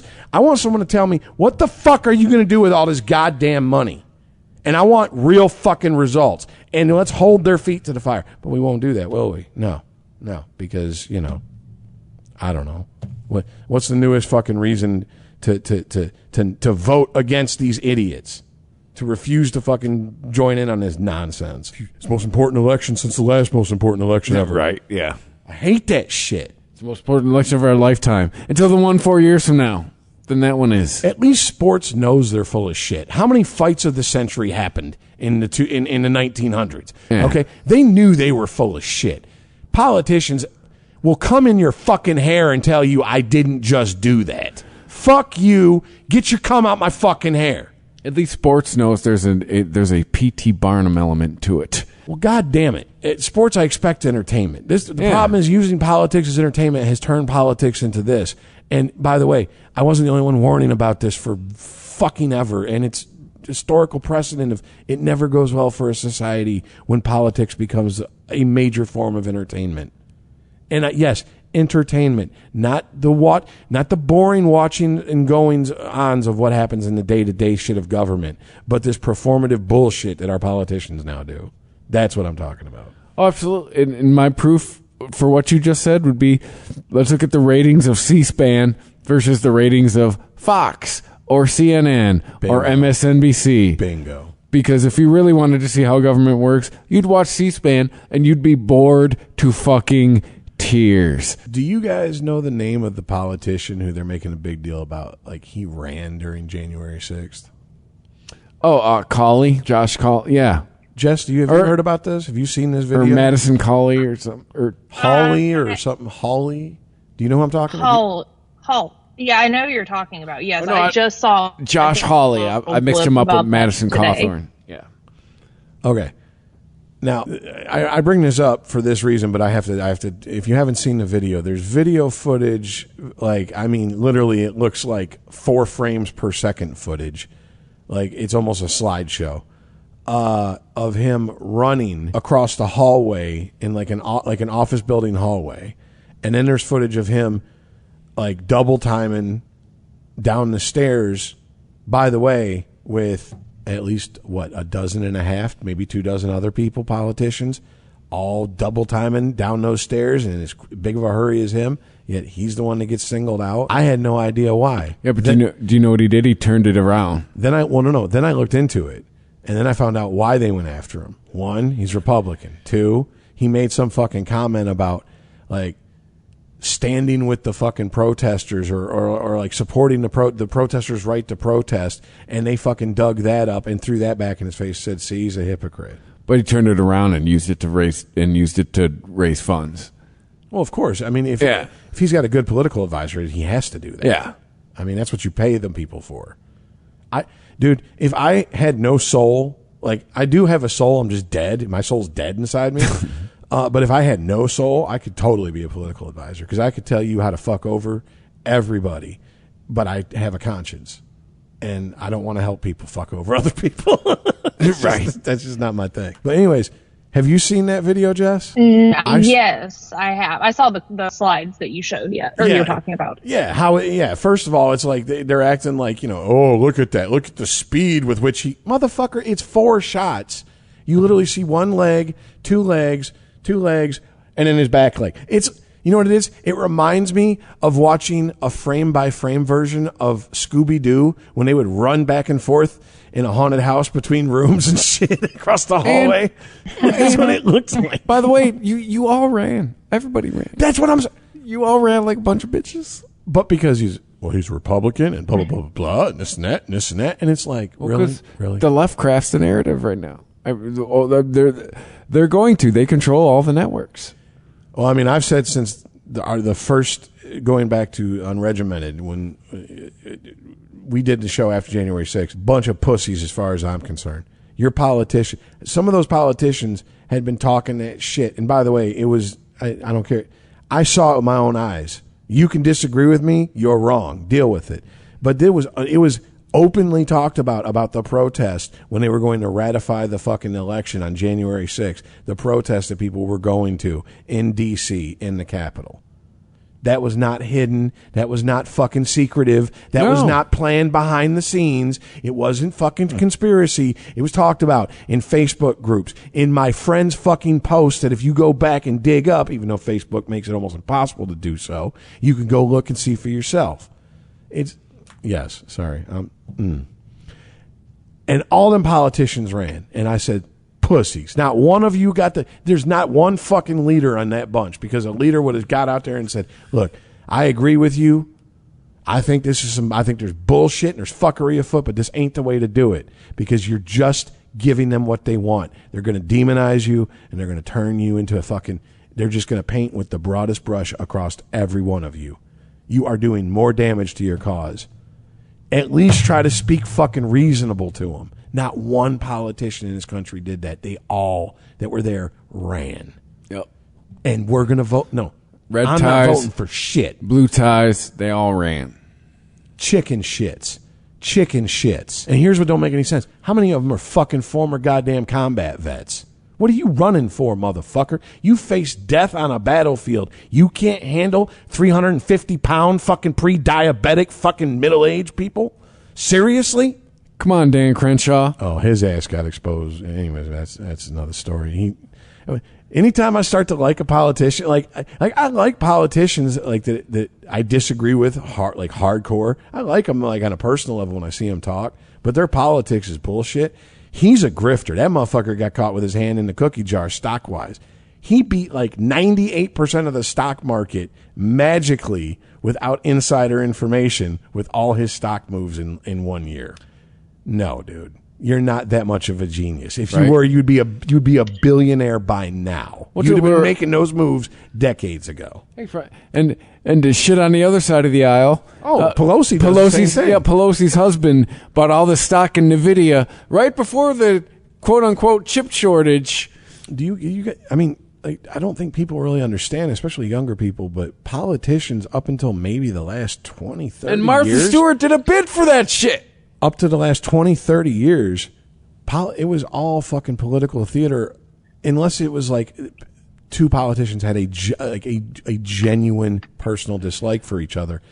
And then, like, it seemed like in the 90s with Clinton and Gingrich, it took a turn. Martha Stewart did a bid because someone called her and went, hey, man, some shit's about to go down. Sell a bunch. You might want to sell this stock. That is what Martha Stewart went to jail for. Straight up. Yeah, and Congress admits to, we do that all the time. Or vice Pelosi, well, my husband made the moves. Really? So we're supposed to believe you didn't talk to your husband about insider information you had? I'm supposed to believe that? Really? But okay. Yet you can look at someone and tell them, you can look at someone without them saying anything, without them having any fucking clothes on that would identify them as racist, and go, they're racist. But I'm supposed, but you expect me to believe that you can just fucking magically, no, fuck all that. Yeah, really? Third most powerful person in the free world? You just had no... I had no idea. Yeah. I just brought up, honey, I had a rough day at work. We should, if I were investing in stocks, I know that's your job, sweetheart. But if I were investing in stocks, I heard I would do this. I'm just saying. Yeah. Anyways. All right. So, okay. So, Inflation Reduction Act, blah, blah, blah, blah, blah. I think we all can pretty much agree, or we've all come to agree that this isn't going to do shit to reduce inflation. That we can see. No, they're basically just saying they're going to spend $369 billion on energy security and climate change and $64 billion on Affordable Care Act extension. That's basically all that we're getting out of this. $64 million for people. That's it. Wow. No, $64 billion. I'm sorry. Okay. Oh, okay. No, but the most that they're going to be investing in is it's still trying to push this Green New Deal. It's still, the climate change, the climate crisis. And that's not representative of the people even a little bit. That is not what we are concerned about right now. We still don't have baby formula on the shelf. Could we throw $1 billion that way? Hey, but it's hot in the summer. Throwing this shit around. It's hot in the summertime, Jess. Climate change. Got me there. Well, my favorite is California. We have to go all electric. We have to go all electric cars. We have to. It has to happen. And then California's like, but they're not even mandated to be all new cars in California be electric cars yet. And they're already like, could you please stop charging your electric cars? It's putting a real taxing on our power grid. Do you know what? I don't know. Stupid. You think? You got rolling brownouts for 2 decades. I don't know if we've talked about it on this podcast or not. I know I've talked about it on another podcast. Do you know how much coal is involved in producing the lithium batteries for electric cars? You're essentially trading one set of emissions for another set of emissions. Yeah. Yep. Which this is the way my mind works. Here's where I go. So is this just a power grab in the fucking resource community to get, like, okay, let's try to get the profits from this method let's get them to use our method, so we'll get the fucking profits. We'll get the government contracts. We'll get all this shit. I don't even think it's that nefarious. I think it's like we need to get 25-year-olds to vote. I mean, 10 years ago, I'd have fucking sat here and probably argued with you, but the short-sightedness of everybody when they get a cunt hair of what they want, it placates them. They just acquiesce to just any ass fucking that comes down the line. And I can't disagree with you. That's exactly what it is. They're just like, throw them a bone. That's enough. The blue-haired idiots will vote for us. Yeah. And that's all it is. The old people won't vote for us. We need the young people. The blue-haired idiots were going to vote for him anyway. This just seems like a way to push the same thing that Biden promised that he was going to pass through whenever he was running. Well, I mean, then this is all just the Green New Deal shit. Well, how much of notice no corporations, no companies, no government contracts are being talked about like we're going to go from doing business with this to this company. No specifics. And I'd be real interested in who are all these businesses that all these fat-ass government because government contracts are fat. I can tell you that for a fact. I got friends who their very livelihood and their industry depends on it. They fight for those tooth and nail, trust me. But I would be interested in who these companies are and if any of these politicians who are pushing this and supporting this and co-signing and all this shit. Let's see where their donations are coming from. Well, fuck that. Let's see how much they own in these fucking companies. That too. Because that Well, is and a they also- clear-cut case where we could throw them in fucking prison if we could get someone in the government to prosecute them. Well, wait, hold on. Didn't all the gnashing of teeth and pearl clutching we heard during the Trump administration? That's not allowed. You can't have controlling interest in private business if you're a public official. But yet they do. That's what I'm saying. It's not that it's not illegal, and it's not that they can't get anyone to prosecute them because the prosecutors are their buddies. Seems like fucking we heard that shit every day for 4 fucking years. Well, no, they went after Trump, but what did they get Trump on with that? So far, a big fucking goose egg. Yeah, a big fucking donut, a big bagel, nothing. They're on like their 3rd or 4th witch hunt on them. I'm sorry, Jess, you were going to say something, I think. What were you going to say? I was going to say that the last little point that they make on this summary is there are no new taxes on families making $400,000 or less and no new taxes on small businesses. However, a 15% corporate minimum tax, if you have a corporation who is not paying a 15% minimum, right, then it's still going to trickle down to everybody else because the corporations aren't just going to be like, oh, well, darn, we're taking that hit then. It's just going to come back They to will the consumer. raise their prices. I've said this for years. They will not take a hit to their bottom line. They will pass it on to the my only proof is just what's happened throughout history, right? You know how milk is not a fucking $1 a gallon? You know how cars aren't $5,000? And I feel like I said this last show. Like, you know how a house isn't fucking $25,000 anymore? The cost is passed on to the consumer. Yep. No, I mean, doing this with, we've talked about food prices. I don't know if your electric bill has done what my electric bill's done, but through the freaking roof, highest one we've ever had, and not just because of global warming. Well, no, it's just been 90 for a month and a half. I'm on a budget plan, but I'm willing to bet there's going to be an adjustment coming soon. My air conditioner's been on for 12 weeks. Well, I don't do that. I pay mine, just as it comes through. And, it'll show you like compared to your last, or I don't know if yours does. My bill I shows still me get compared those to your last 2 years. Yeah, I still get that. And by at least $50, the most I've ever paid on an electric bill ever. Wait, what do you live in 100 square feet? Like what? $50. Well, yeah, that's right. You live down south. I forget. It's cheaper to live down there. It is. And it's a small house, but so $50, dude.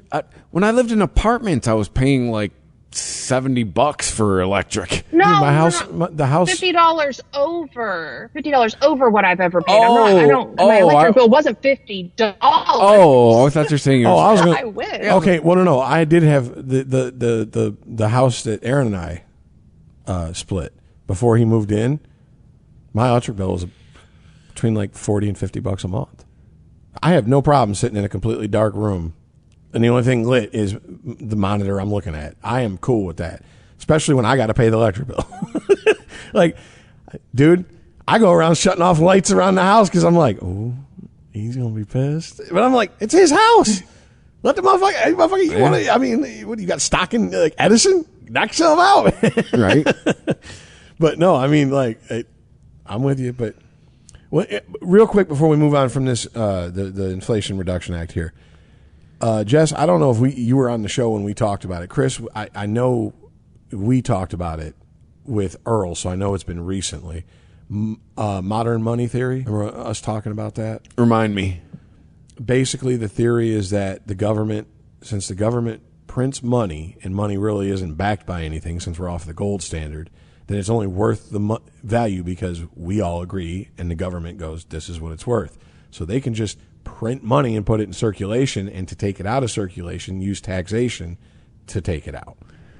Remember, because I sent that. And that's a theory, but really, what it's at this point, it's modern monetary theory. What's holding it up now is how oil is measured against the dollar. Because right now if you took the oil out, the dollar would be worth nothing because since we went off the gold standard, we're just essentially just devalue, like whatever money was worth when we were on the gold standard, we're just making it worth less and less and less. What's holding the dollar's value up is how we value it against oil. Well, I mean, I'm just thinking this has been something that's been in like economic circles, into economic and then intellectual circles, into why we actually went after Saddam because he was trying to put it against the euro instead of the dollar. Well, I mean, implementing this modern monetary theory, or I can't remember if that's the right name to call it. It seems to be like it have gained fucking a lot of traction in economic circles in the last 15 years, and this feels like kind of. People who wrote this are really buying into that fucking theory. I mean, they can't. But and here's the scary thing: what happens if they print money to take out of circulation and it doesn't work like it's supposed to, because of a variable that, well, gee, we just didn't fucking think about. Well, I was just about to say, like, these people could think all they want, but it's really about what the Fed thinks. Like, well, I mean, like I said, I know that there's different. I'm not an economist. You know the word.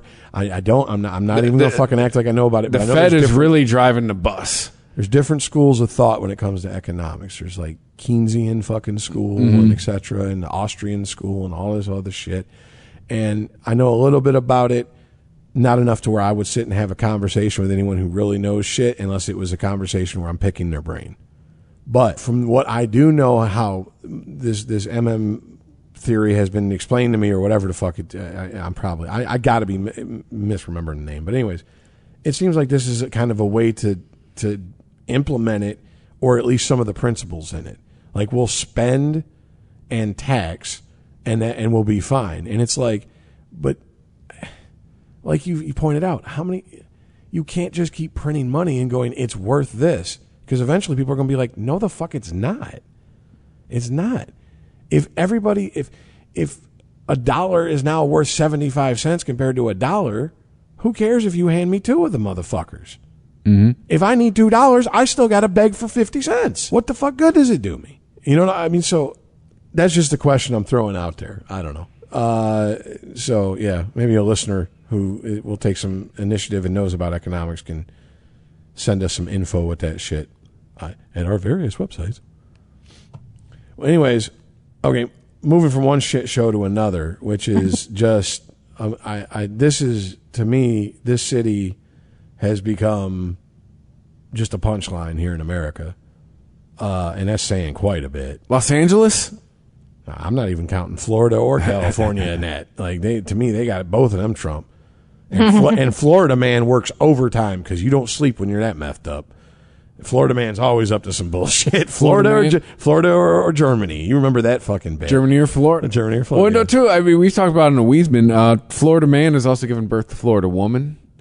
Mm-hmm. Yeah. But the shithole I'm talking about is Portland, Oregon. And Portland, Oregon is basically reaping what they've sowed for the last, I don't know, how long? The study goes from 2019 to the end of 2021, or near the end of 2021, that follows the spike in violent crime rates, like across the board. It's like 206%. It has went up in that time period. Did Portland choose to defund the police? Were they one of those communities? That'd be my first question. Hey, crime's gone up. I know that there was calls for it. I don't know if it ever fucking happened. And a lot of the defund the police, it was just funding was shifted, which means we don't know where the money went. It went from one place. We didn't see where they took the money from, and we didn't see where they put the money, because we're not allowed. But we have transparency in government, don't we? Yes, we do. Anyways. Yes. According to the article, Portland's homicide rate jumped 207% from January 2019 through June 2021. The largest increase compared to 5 comparable cities: Minneapolis, Atlanta, San Francisco, Denver, and Nashville. California, hold on a sec. All right. The California Partnership for Safe Communities, a consulting firm that works to help cities reduce violence, found that just under half of the Portland homicides involved gang or reviewers called group members as either victims or suspects. This is newspeak. gang members is racist. Group members now. But I bet you they still call everybody who's in the mafia fucking gangsters. Why is gang member racist? Why is it, everything's racist? Obviously. I mean, should we look up the definition of gang? CRT. What's CRT's a religion? What's their original sin? White people are born racist. That's their original sin. We are all born sinners. Hence, Jesus had to come and die for our sins. CRT is here to tell white people that they're born racist. It's just how they are. And these are the people that are calling these individuals group members. So only white people are born racist? Yes. You haven't heard this? This is welcome to CRT. This is what I've been trying to fucking tell people for 3 fucking years, and it's like, really? So really? Only people that are okay. Mm-hmm. But it's because only white people are born with bias. No other humans on the planet of 7 billion people. Well, to be fair, are born inherently biased. To be fair, it depends on what particular school of thought within CRT the person belongs to. Some of it is there's still like the race plus power equals racism people. So in this country, white people are inherently racist because they're in power. But if you were to go, like if a black person was to go to Japan, it wouldn't be white supremacy. It would be Japanese supremacy over them because they have power and they have they are the dominant race. So they are automatically racist. Sounds like a bunch of hammers looking for nails to me. Dude, seriously, how did you not cover this in fucking like first semester of college? This is like indoctrination 101. I got this in high school in the 90s, dude. I mean, again, if we need to cover my university career, I left after the first semester because I thought it was a bunch of bullshit. Well, now I'm starting to see why. But anyways, okay, that's just one. There's, like I said, this story has so many layers of onion to pick apart. That's just an interesting thing right there. This is something you can do when you're reading news. Just pick out how they fucking just change the definition of words or insist that you start using words differently. Why? We don't know because we said so. And it's like, okay. Just a little interesting side note. Anyways, moving on. The article says, but when filtered for killings from gun violence, the data showed more than half of the fatal shootings in that period involved gang or group members. Obviously, the author of this article is not going to go with the... He'll call them both, but he won't just call them group members. Do we want to bring up the race? The study... Don't worry. They do that for us. The study defined groups loosely as a variety of subsets of gangs, such as sets and crews active in Portland and Oregon. They didn't name the groups or gangs. The City Commission study found that 70% of all homicide non-fatal shooting victims and suspects had prior and often extensive criminal justice system involvement. They had been arrested before, they either fell victim to or were charged in a non-fatal shooting or homicide. Tell me the race. Victims had committed an average of 9 criminal offenses, and suspects had an average of 7 criminal convictions. And black teen and adult men continue to be disproportionately affected by non-fatal shootings and homicide, representing 40% of victims and suspects. Shocking! Oh, hey! While they make up 6% of the city's population. So 47% of victims and suspects. I'm assuming they're lumping those two numbers together to get that 47%. So they don't see a difference between victims and suspects in a crime. Obviously. Fuck what they're telling you. What are their actions showing you? They're lumping it together. Not me. They're doing it. Mask off moment. They're telling you how they really feel and what they really think. Pay attention. And by the way, what's buried in what you just said is they're all the same race. But continue. That compares to white people who represented 37% of victims and suspects while making up 75% of the city's population, according to the report. The report defined violence involving gangs or groups as group-on-group conflicts, but also when a person's association with a gang or group increased their risk of harm.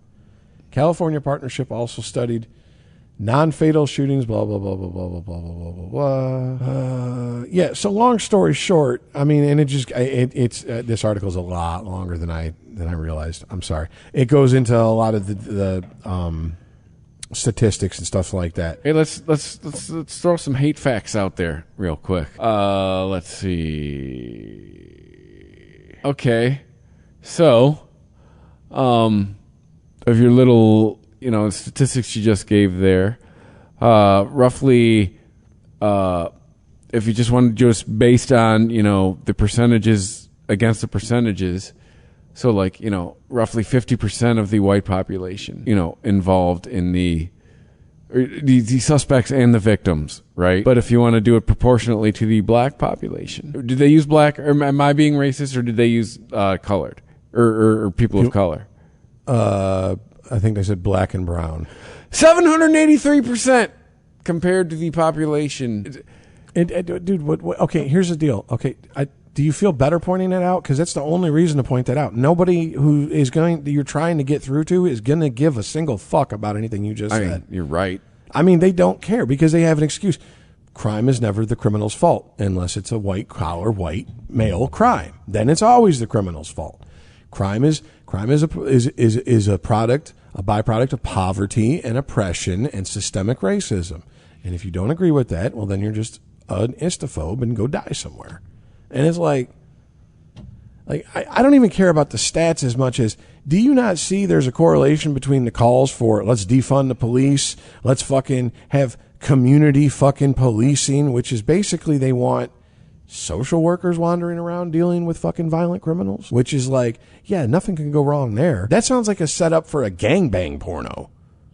Seriously, like a social worker goes to the hood to check on somebody, and she ends up getting plowed by like 8 guys. You know what I'm saying? And we're like, yeah, what do they think? Hey, man, let's all chill out. Let's talk about this. Let's have some conflict resolution. You think someone waving a gun around wants to hear about conflict resolution? You show up at the basketball court. There's been a shooting. There's a dude laid out on the ground. Now, I see you. I understand. I hear your concerns. You obviously have some aggression towards this young man. Yes, obviously. Pointing to the guy who's lying there bleeding. You have some undealt with and unchecked aggression we have to deal with. And excuse me, why are you sticking that gun in my face? Please put that gun down. This is not very cash money. I remember I said this a few years ago on Unregimented, and I got called on the carpet immediately. Like, what does that mean? Like, sometimes you gotta let a cop be a cop. Well, yeah. Thank you for visiting ChristopherMedia.net. Is it acceptable to go to Mickey D's just for a drink? Of course it is. But good luck leaving with just a drink. It's more than a drink. It's a Mickey D's drink. Sip a Minute Maid slushie at McDonald's. Enjoy deliciously refreshing flavors like strawberry watermelon or tropical mango. Or try $1 any size soft drink. Price and participation may vary, cannot be combined with any other offer. Ba-da-ba-ba-ba. Thank you for visiting ChristopherMedia.net.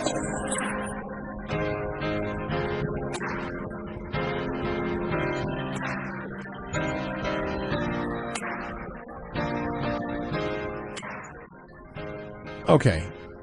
So there's an increase in crime.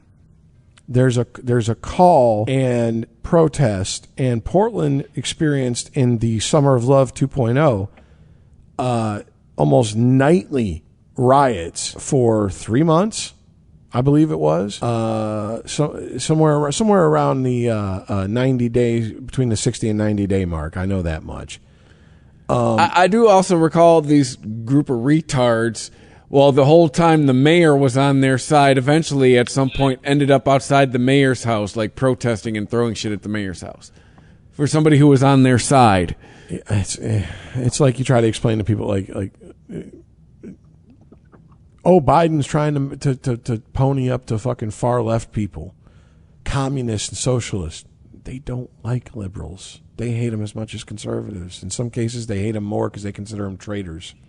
So, like, you can't please these people. The sooner you learn that, do you understand?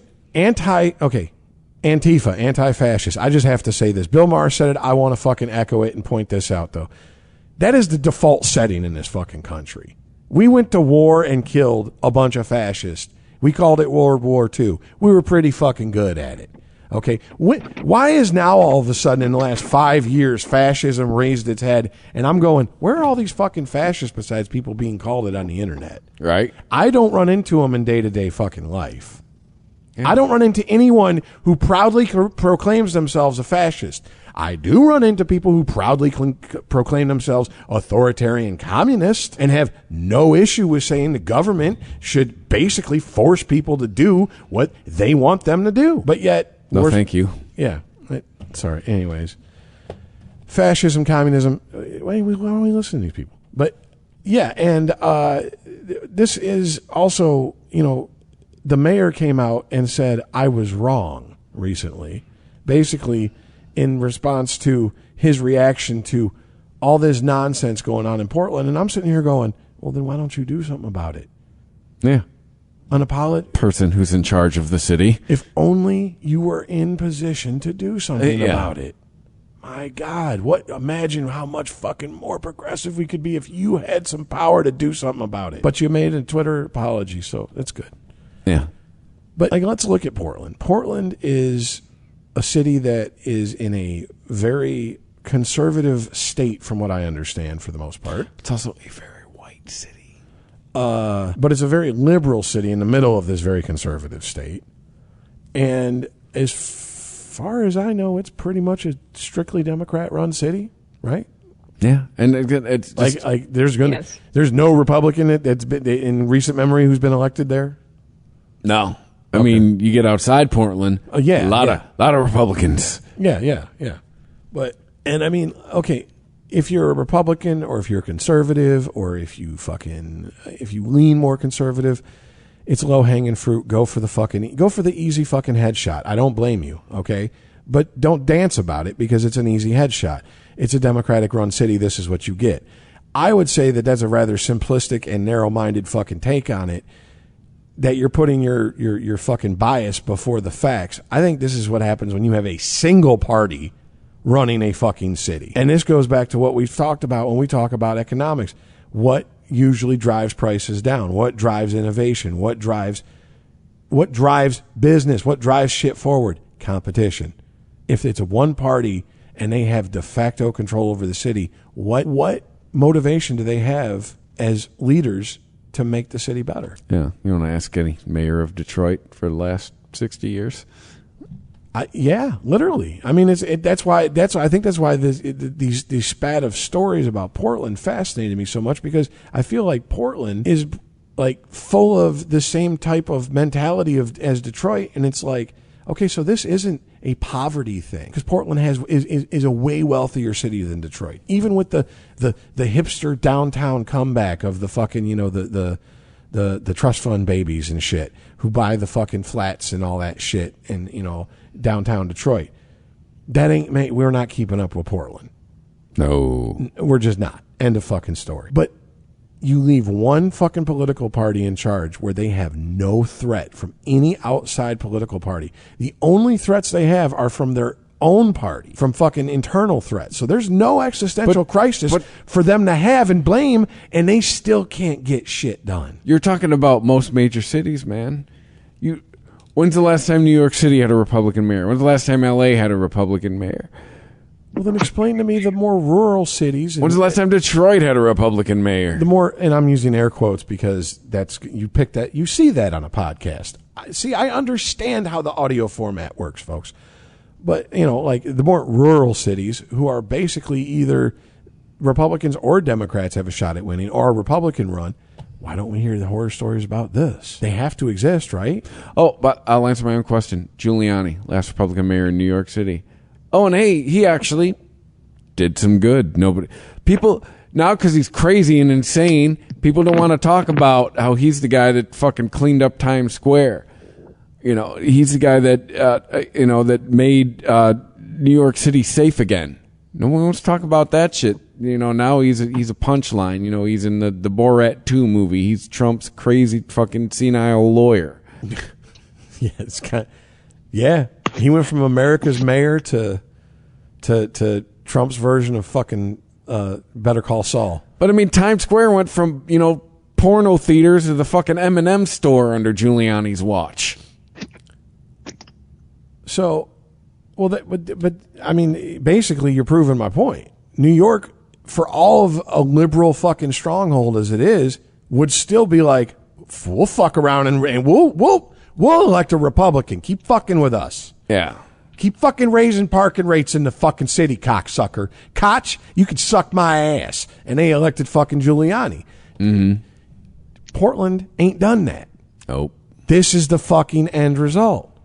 And this is just the tip of the iceberg, the crime. There is a homeless problem to the point where there are 1,900, according to the city of Portland's own statistics and count, homeless encampments. Oh yeah, I mean when I visited there in 2016 and I ended up going there for work for the next couple years, there was a couple stops on their, I forget the name of their public transportation. There's a couple stops. No, I ain't getting off here. Like literally a couple stations were just nothing but homeless people. Just fucking just. You just looked through the window and you just saw nothing but just in the station, not even around it, in the station, just full of people. Like that is like, that's not good. I'm not happy about it. But like that to me isn't as bad as watching neighborhoods that are the version of the neighborhood that you live in right now, where people are like, they're literally breaking my windows out. It's homeless people. It's crackheads. It's people meth raging. It's people literally fucking in the streets and shitting and pissing in the streets, and they're doing nothing about it. That's California. That's a different conversation. No, that's happening in Portland. In that video I sent, it's a 4-minute video. If you'd watched it, it shows they have nothing but fucking people going, please, politicians, save us. And I'm like, the ones you voted for that put you in this situation? The ones you keep supporting? You're now asking them to say they did this to you. How many examples do we need throughout history? Politicians aren't going to save you. I'll say it again. What do the kids say now? I'll say it louder for the people in the back. Politicians aren't going to save you. Worry about yourself. Try to save yourself. If you're sitting and waiting for some politician that you've voted in to come save you and help you, you're going to be waiting an awful fucking long time. Waiting for a politician to come help you is like eating pussy with a chick for the first time. Okay? Go down there and just plan on you have to do it by yourself. You just it's all on you. It's bootstrap time. And if she taps you on the shoulder and gives you a couple updates, cool, but don't count on it. And that's what politicians are like. Don't count on their fucking help. But if they by pure fuckery end up helping you, I mean, I guess, yay, but you're pretty much on your fucking own. Oh, until April 15th. Then you got to give Uncle Sugar his cut. I mean, I think we've talked about this maybe probably on Unregimented. I think that's the difference between, at least between Democrats and Republicans. Or I should say liberals and conservatives. We'll take the parties out of it because they switched. Conservatives know the cavalry ain't coming. All right, they're the bootstrap people. They're the ones that are, they're doing it on their own. I don't need this and that. I don't need socialized this and that. And liberals are like, I need daddy government. Well, daddy government delivers you shit like Portland. Go ahead, Jess. But what are people supposed to do? You're saying like into your own hands. You can't go out there and just kill them. What are you going to do? Move? Yeah. What do you think's been happening in California for the last 10 years? Well, I know, but I mean, look at the housing market. It's hard to find a house. It's more expensive than what you may be able to afford if you've been in that house, especially for like 5 or 10 years. And by the way, I'm sorry. I understand how this world works, and ultimately, fuck you, pay me. I guarantee these neighborhoods that these fucking like in homeless encampments are being fucking set up in and are driving people out. As soon as the rich corporations come in and buy up entire fucking blocks of land, them homeless people will be fucking shown the door while they get them rezoned and start building fucking their fucking buildings on it. Oh yeah, I'll tell you that when I went to Bed-Stuy when I had Brooklyn for my old job, I remember thinking like, all I've heard in all the rap songs is this is supposed to be rough and tumble. No, that shit came in and got gentrified. Bed-Stuy was a bunch of... But it's what the you're real saying. Gentrification. Not fucking rich... Okay. White people with money or people with money moving into a poor neighborhood and trying to raise the property value of the neighborhood is not gentrification. No, but all the corporations moving in and buying entire fucking swatches of land after they've devalued it or helped it get devalued... Yeah. That's definite. That's textbook fucking. No, what I'm talking about messing with the recipe gentrification. No, but I'm not. What I'm talking about is, how do you get all those white people to move there? That's what I'm talking about. Coming in and buying up blocks, and see you later. All the bodegas, Walgreens is going here now. McDonald's is going to be that's the kind of shit. And yeah. And I'm not against that shit, because like we've talked about it with Detroit many times. How are you going to get people to move to the city if there ain't businesses for them to go to? Right? I mean, we've talked about food, one of the buzzwords we've heard around here for like the last 10 years, food deserts, right? Yeah, how are you going to get people to move down to fucking, Connor and anything if there's no place for them to fucking go grocery shop? Well, I don't know about Portland, but I do know that in other parts of it, there's a guy who's kind of received some internet infamy recently, nicknamed Bodega Bro. Apparently some like NBA guy, like stereotypical mid-20s white guy, graduated college, fraternity, and he moves to New York for a business job, and he goes to go grocery shopping, and he's like, live streaming, and he's like, where I'm from, I think he's from like Minnesota or Wisconsin or some shit, and he's like, where I'm from, like, you just go to Meijer, you go to Kroger, there's a fucking party store on the corner, and they're telling me that's where I got a grocery shop, and they call it a bodega. And he walks in, he's pointing out, he's like, there ain't shit here, and half the shit on the shelves is fucking expired or old as shit. Oh, yeah. And people started attacking him in the neighborhood, because they were like, how dare you bring your white ass in our neighborhood, and blah, blah, blah. And it's like, no, dude. Bye. Then that'd be like, hey, bye, see ya. I guess.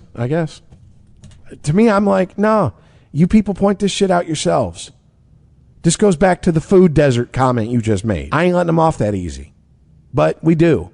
I say, you don't want my money? Fine, I'll take it somewhere else. That's what you can do in this country. All right, cool. I tried.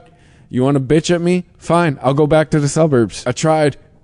Well, like I said, you guys have fun bitching at each other about stupid shit. There are so many fucking moving parts with this Portland shit. With these homeless encampments. One of the things that one of the articles brought up is the fact that starting around sometime in 2020. 6x8 pods, essentially, like prison-sized pods with heat, a toilet, and a bed, and I believe 6x8 is pretty much a prison cell. Most prison cells measurements or dimensions are. Just started popping up around town, and I looked online. I can't really find a definitive answer, but some people claim they don't really know where these pods are coming from. They don't know who's funding them. They're not government funded, and it's like, well, no, they are government funded, but they hire a private company to come drop them, and they don't want fucking, they're not going to advertise that they're doing this and blah, blah, blah, blah, blah. But it's just, I'm like, this is amazing. You are dropping essentially prison cells for homeless people to live in neighborhoods in an American city in 2022. And here's the thing, you're not fixing the problem. Yeah, you can do all that, yet you can't do anything to really fix the fucking problem.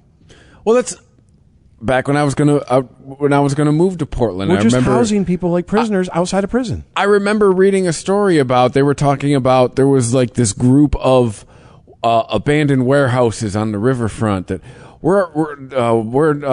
were trying to get them rezoned, and I don't know whatever became of it. We're going to try to get them rezoned and turn them into complexes where we can house all these homeless people and help fix it. And I remember thinking, like, you're not fixing the problem.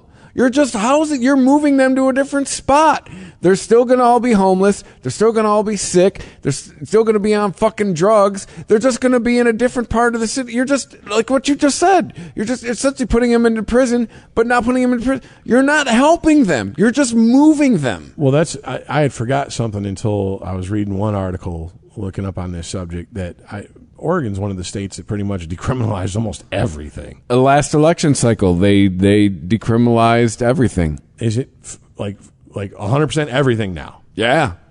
Like I could walk in. Everything. It's the grand social experiment right now. So I could walk in, or I could fly into anywhere in Oregon and pick up some like peyote, like some fucking when White Rabbit Peaks throw the fucking toaster oven in the you know what I'm saying? Not like, at a store, but if you get caught with it, the cop be like, yeah, move along. Okay, that makes more sense. And see, and that goes, actually that supports what I was building up to, which is, it seems like these are just, let's get homeless people out of the line of sight, and let's give them a place to do their drugs out of the line of sight.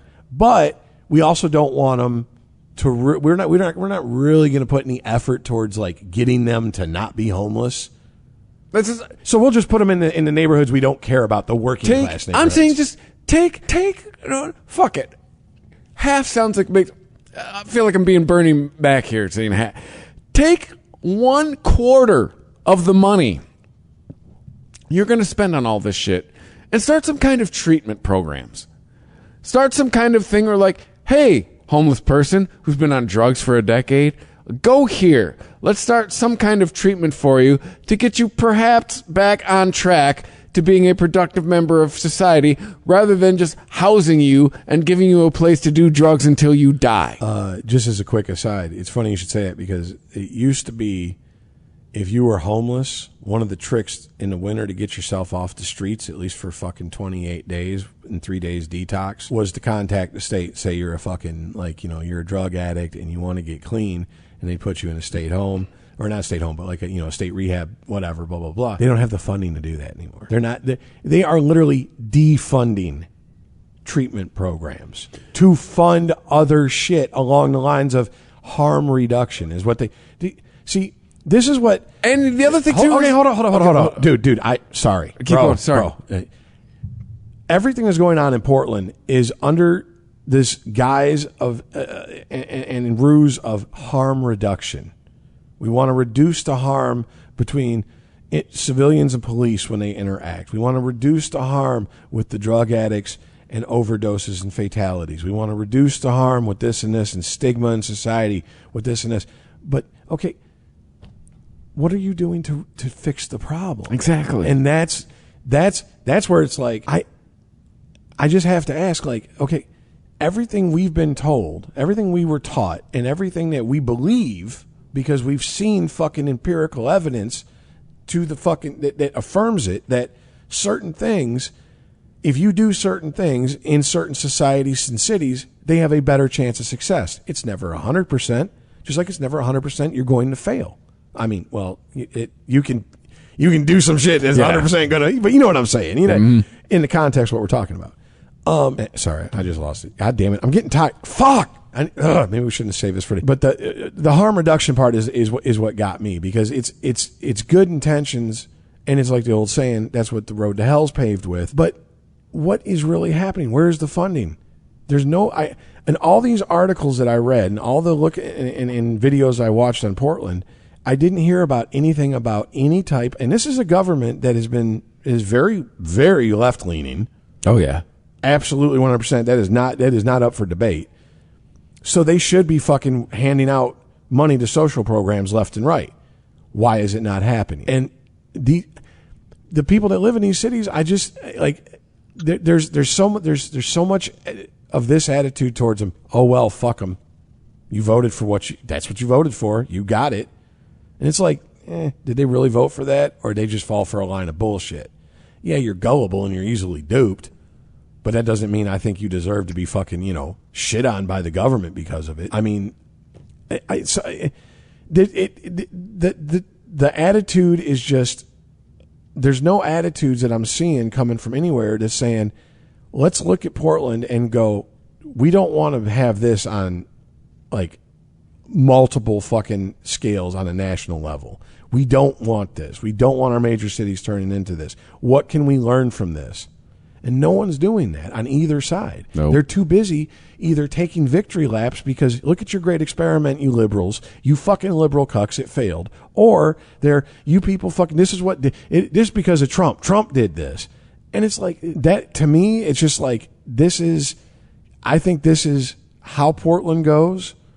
As far as the reaction to it, from the federal to the local, is kind of a prototypical version of what we're going to see in this country in the next couple decades. Because you actually have politicians openly talking about some sort of amicable divorce in this country between the left and the right, like splitting the country up. This is no longer a fringe fucking thing. This is politicians bringing this up in interviews and not being laughed at anymore. Well, the funny thing is, good luck, because you're going to have the part on the you're going to have the East Coast and the West Coast, and then the other part of the country is going to be that big part in the middle. I mean, that's always been the thing. And it's like, yeah. And it's just like whenever, well, what if they do a federal mandate for vaccinations? I'm like, yo, go up to Signal Mountain and try that shit. Yeah. And if y'all don't know where that's at, I mean, it's probably fucking domesticated by now. But back in the day, it was a little rough and rowdy redneck shit down in Tennessee. Like, motherfucker, I wouldn't go up on the mountain without an invite and an escort in the first place. All right? You know what I'm saying? Like, them motherfuckers, like... On Signal Mountain? Isn't that where I had a family member who lived with his family back in the day, in the 90s? Or is it a different was it mountain? Signal or was it Sand Mountain? Maybe it might be Sand Mountain. Anyway. I think it would have to be Sand Mountain. It was very like the vibe when I went there was like, this is kind of like Texas Chainsaw Massacre meets Lord of the Flies. Yeah, it's Sand Mountain for sure. Yeah, see, she knew exactly. She's like, yeah, that's exactly that's Sand Mountain, motherfucker. That's on their tourist brochure. How did you know? White people running nuts. It's Lord of the Rings, or not Lord of the Rings, but Lord of the Flies. But anyways, no, I truly do, and I get that, like, you know, people can go, oh, you're being hyperbolic, you're fucking exaggerating, but I'm serious because there is a divide in this country, and the problem is that we've dug our heels in so much. I think that we're ignoring solutions right in our face because they're coming from people who we have nothing but contempt and hate for, and that's why I'm so, as much as I rage and go on rants on this podcast, I am so against hating someone solely based on their political point of view, that because this is the end result of it. And we have nothing but historical precedent proving me right. And if you disagree with me, then go take it up with history. Don't fucking argue. Don't come at me. I ain't in the mood. Kiss my ample ass. But dude, trust me, a lot of my friends are maggots. Guess what we don't talk about? Politics. Well, politics comes up, I start talking about other shit. Like, Well, there's something I've realized recently that I thought most people were at least self-aware of this or were like this themselves. I can have, like, personally, my personal philosophy is almost like based in socialism, meaning like I don't share and share alike. And I understand, and I've on past shows I've went into it. I was in a living situation in the 90s where it was kind of like for a summer we had like a hippie community. It was just a bunch of us lived together, and it was very much, it worked up until girlfriends and, well, so-and-so's doing this and they're not doing this and they're doing this, and then it all fell apart. But I understand that doesn't mean I want to implement it. It doesn't work on a massive nationwide scale. It works on very small controlled environment scales. That type of it all has to be consensual agreements. You mean like a family? Yes. Yeah. And but we call it socialism because, you know, my family anyway. The mafia, my family? No, we don't talk about family in my family. But I mean, yeah, if you think about it, a nuclear family is communism. Hey, here's the food you're eating today. Here's the clothes you're wearing today. But, and you know, like abortion. Here's your room. Abortion. Like, personally, I feel if you abort your baby when it can live outside of your body without machines or severe around-the-clock medical intervention to keep it alive, you've murdered your kid. In my opinion, how I feel. If I had an abortion at that late stage, I would feel like I murdered my kid. So that's not just a judgment against a woman. I'm saying if I was a woman in her situation, I would feel that way. But that doesn't jive up with what the most laws are and what most people agree with. And for the sake of getting along in a society and making compromises, I can't get my way all the time. And it's not fucking normal or healthy to think you're going to get your way all the time. And we have, through politicians and political theater, pretty much got now what? Millennials, Zoomers who are voting age. It doesn't even matter, it seems like, their political leaning. The more extreme of them look at it this way. If I don't get what I want from politicians, I throw a fucking shit fit, a.k.a. a riot. I'd say to you people, I throw a temper tantrum. What do you care about what I think about abortion? Did I impregnate you? Who gives a fuck? Well, I can support your right to do something without supporting what you want to do. It's that simple. Like, here's the deal. If you're 18 and you go, like, if you're 18 and you go, I'm trans, I want to cut my dick off. And the law says that you can do it without talking to any fucking specialist or therapist or counselors or anything like that. You can just walk in, as long as you can plop down the money and get a doctor to say, yes, you can do it, knock yourself out. I think you're an idiot, though. Yeah. I'm allowed to go. I don't care. Go ahead. Chop your dick off. Ain't my dick, but guess what? You're just as I'm allowed to say I don't care. You should. Yeah. Like, don't wave it in. I don't give a fuck. And you shouldn't be out there trumpeting it. And nobody gives a fuck that you're chopping your dick off. Except you. This whole country needs to relearn the lesson of, okay, it's like when your best friend's dating someone you can't stand. Do you bitch and complain and ruin your friendship with your best friend? Or do you just fucking grit your teeth and fucking go, oh, she can't be with him forever. He'll fuck up eventually. I mean, it's really what it feels like. Oh, I bitch. Yeah, you're younger. You'll realize in a couple years it's a futile effort. It totally is. I mean, I had more for Portland, but anyways, as a guy, I can say this. As a guy, watching your male friends and watching how many of your male friends completely shoot themselves in the foot for women who ain't worth a food stamp, it is disheartening. And there's nothing you can do. It is such a good lesson, and you have to let some people literally stick their hand in the fire to learn that it's going to burn. Hey, I've also heard there's a lady version, and they call it getting dickmatized. I've never heard that, but I love it. I will tell you the same thing I tell everybody when I'm talking about, women, in my experience, blah, blah, blah, blah, blah. The women I know cheat more than men. They go, men cheat all the time. Blah, blah, blah. Okay, well, I don't fuck men. You do. Tell me about it. Who's sleeping with them? Yeah. I'm not. No dick in me. Don't want it. So why? I don't care what men do. I'm not talking about people I don't fuck. Why are you talking about people you don't fuck? If you're men cheat too. What's your story? Enlighten me. Instead of attacking me and attacking my point of view on the fact that most women I know are fucking filthy ass cheaters on a long enough timeline. And a lot of those guys that are cheating, those women know that those guys are cheating. Just putting that out there. Dude, a crazy bitch who's a fucking straight up hoe, doesn't have a loyal bone in her body, I will watch two friends who are brothers and everything but blood rip each other apart over. And I'll watch some piece of shit with fucking 5 goddamn warrants, 5 fucking felony convictions, and 2 drop dead dime pieces kill each other over him. We like what we like.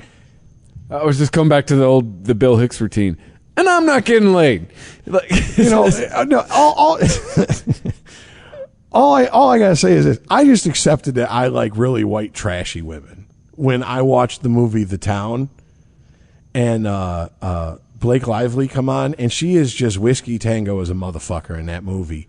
And oh my god, 3.5 inches of blue steel, gentlemen. I was ready to puncture titanium. I was like, let's go. Serious. And then I see her all dressed up and pretty on the red carpet, and I'm like, nah. Go whore it up, sweetheart. Smear that eye makeup a little bit more. Put a run in them stockings. So, yeah. Anyways. I've recently had to realize I've had to recalibrate the type of woman I'm attracting. Like, maybe it's partly me. I'm just saying. At a certain point, you have to just learn to accept that, it's not what I would have done. But I mean, here's my hard and fast rule. If you have a friend who gets in a relationship and then disappears, like you no longer exist to them, no, we're done. Because you're going to do it. When the inevitable breakup happens, you're going to come crawling back with your tail between your legs, crying and bitching and moaning, talking about you don't have anybody. And it's like, yeah, because you let her run off everybody, including your family and friends. Yeah. Now you coming back to us crying with your hat in your hand. And every time I've ever fucking forgiven a friend and said, cool, whatever, come back, bygones be bygones, the minute they get with another bitch, the same shit starts again. And then I'm just like, get the fuck on, I'm done with you. And then I get, well, dude, why don't you think you're better than me? No, I don't think, I know. I wouldn't do this to you twice. You did it to me twice. I mean, at least make a phone call once a week. It ain't that hard to maintain a relationship. Well, it's also, everybody knows when you're friends with someone and they're dating someone who doesn't like you, They know that. Like, you know that. Unless you are oblivious and cannot read the room on the level of, like, a locked-in motherfucker who just sits in a corner staring at it all day. I don't understand how you don't pick up on when someone doesn't like you. Talk a bunch of mad machismo bullshit, and we all know it's the famous the skit on Family Guy or whatever. No, dude, guys will call and talk to each other. At least at this, if you are of a certain age and you have had a friend for a certain amount of time, you will call that guy and you will bullshit on the phone for a little bit. At least once a week, if you've had a relationship for that long with a certain friend. You know, it's with the Family Guy, like, hey, how you doing? What, you called me? Well, just wanted to talk. You know, and then what, Quagmire hangs up on him. But no, guys, if you've had a friend for, like, you will call and talk to that. Hey, how's it going? You know, how's things? How's your wife? How's your kids? Blah, blah, blah. You'll at least spend at least 5 minutes a week catching up with your friend. You know, can we at least can we put that trope to bed? Like, humans communicate with each other. Well, I mean, now does anyone even buy into that shit? I mean, now that's toxic masculinity to think that men don't fucking talk and share their feelings constantly. Right. I mean, that's no one wants to be toxic, so everybody's oversharing. Everybody's fucking, I feel feelings. Like, yeah, we did too. We just poured brown on it, and right? Fuck cheap hookers and poured some brown on it, or smoked it away. Might have snorted it away a few times. Yeah. What? Prank caller. Just put some drugs on it, make it go away. Oh, wait a minute, statute of limitations up on that. I ain't done that shit in fucking over a decade. I can talk all the shit I want. Yeah, right. Yeah. I used to do coke only so I could drink more. That's it. That's how much of a hardcore drunk I was, motherfucker. Fuck with me. My warm up drinking would kill most people, and I'm not even exaggerating. I swear to God. No. I do not doubt you. Right. One of the best stories I ever had with a musician I was in a band with is he goes, by the way, this guy's 20 years older than me. He goes, why don't you come over to my house? We'll work on some songs, right?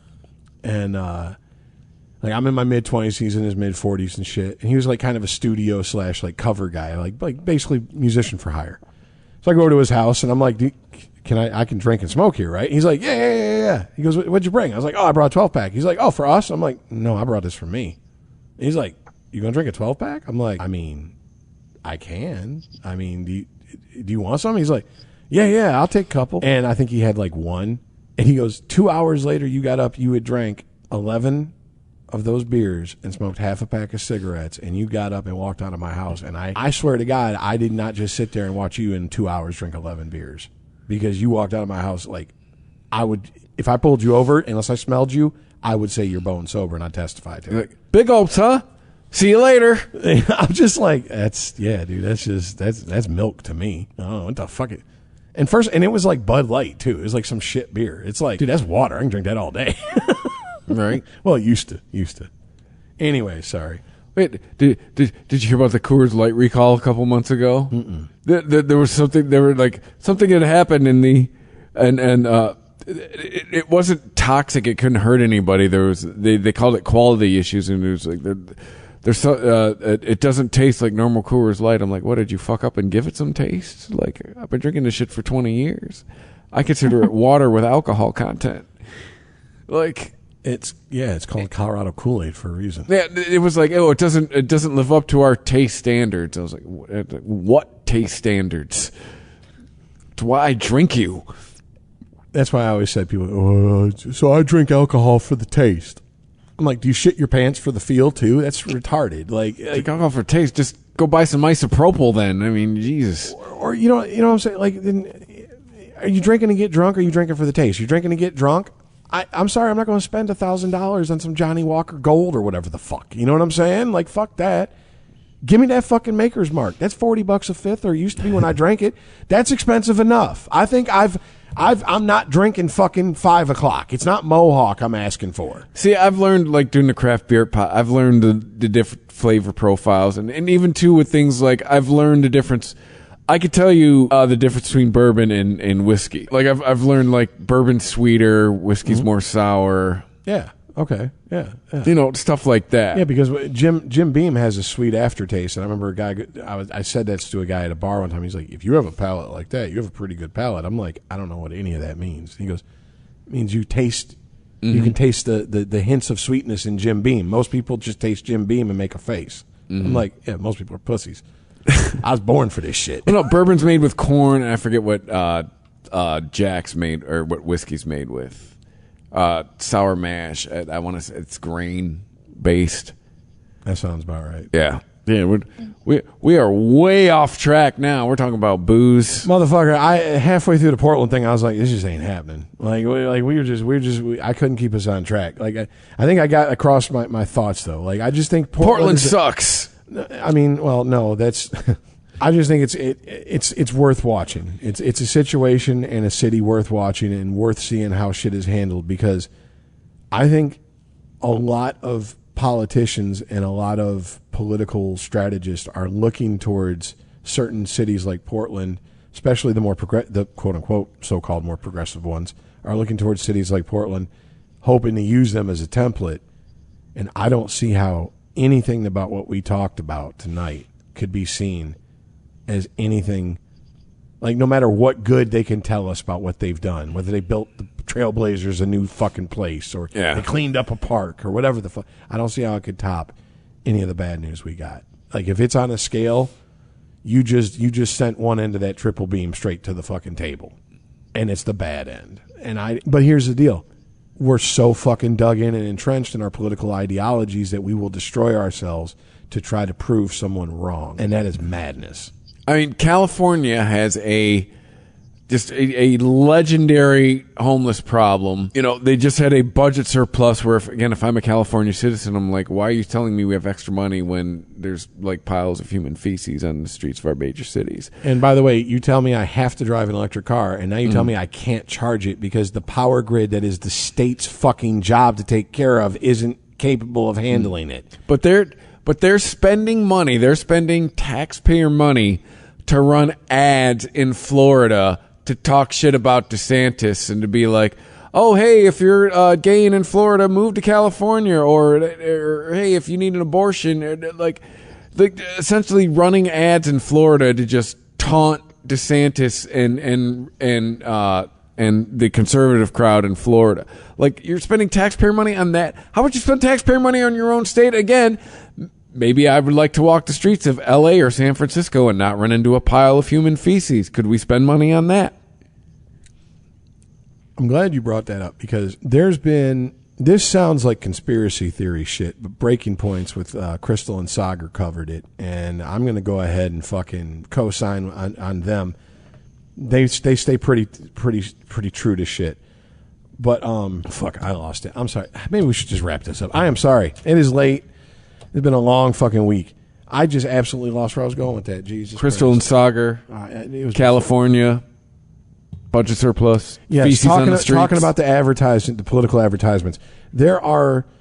Here's some real fucking. Here's how stupid political strategy in this country has gotten.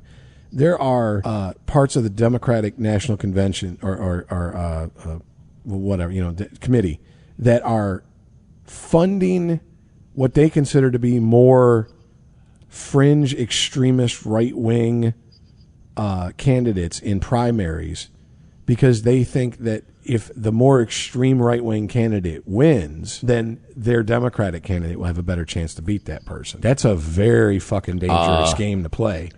And also, that is unethical as fuck. Do they need to see a replay of a year called 2016? I'm just saying, like, that's a dangerous game. That's a dangerous, and like I said, for them to use taxpayer money to meddle in another election, I don't understand. Why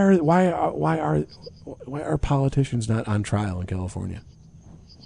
That's another. That just hit me. They're using public tax money to openly support one political party in another state. You have to go to prison for that, dude. Remember how our political system is set up. If you can say it's what my constituents want, that's how you get off the hook. All right, sure. All right. Well, anyways, this has been a fucking stream of conscious episode. We pretty much went wherever the fucking wind blew. You've seen Forrest Gump. If you're American and you're under the age of 40, or over the age of 30, excuse me, I'm assuming. So we're kind of like that fucking goddamn feather at the beginning and the end of the movie this episode. So forgive us, but hey, no, it's good. We tried to have some topics. An effort was made. Hey, we still had a good show. And if you like the show, you can follow us on social media at GenExhaustedPod on Twitter. Like us on Facebook. Head to ChristopherMedia.net. Hit the PayPal button in the Amazon banner if you would like to help us out. And wherever you listen to us, if you have the ability to rate and review us, please do. It helps other people find the show. The downloads are up. More people are finding the show every week. We see you. Thank you for listening. Old listeners, Don, looking at you, been with us for like better part of a decade. Legacy listeners. Yeah, you ain't old, Don. Yeah, He's no. calling. Remember, nasty personal messages to Chris, not me. He called you up. No, I know. I'm just busting your balls. Hold on the timeline. Yeah, legacy listener. I like that. I like Legacy listener. If you're legacy listener, thank you. If you're a new listener, welcome. Thank you everybody for listening, and we'll catch you next week. All right, later, guys. See ya.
Thank you for visiting ChristopherMedia.net.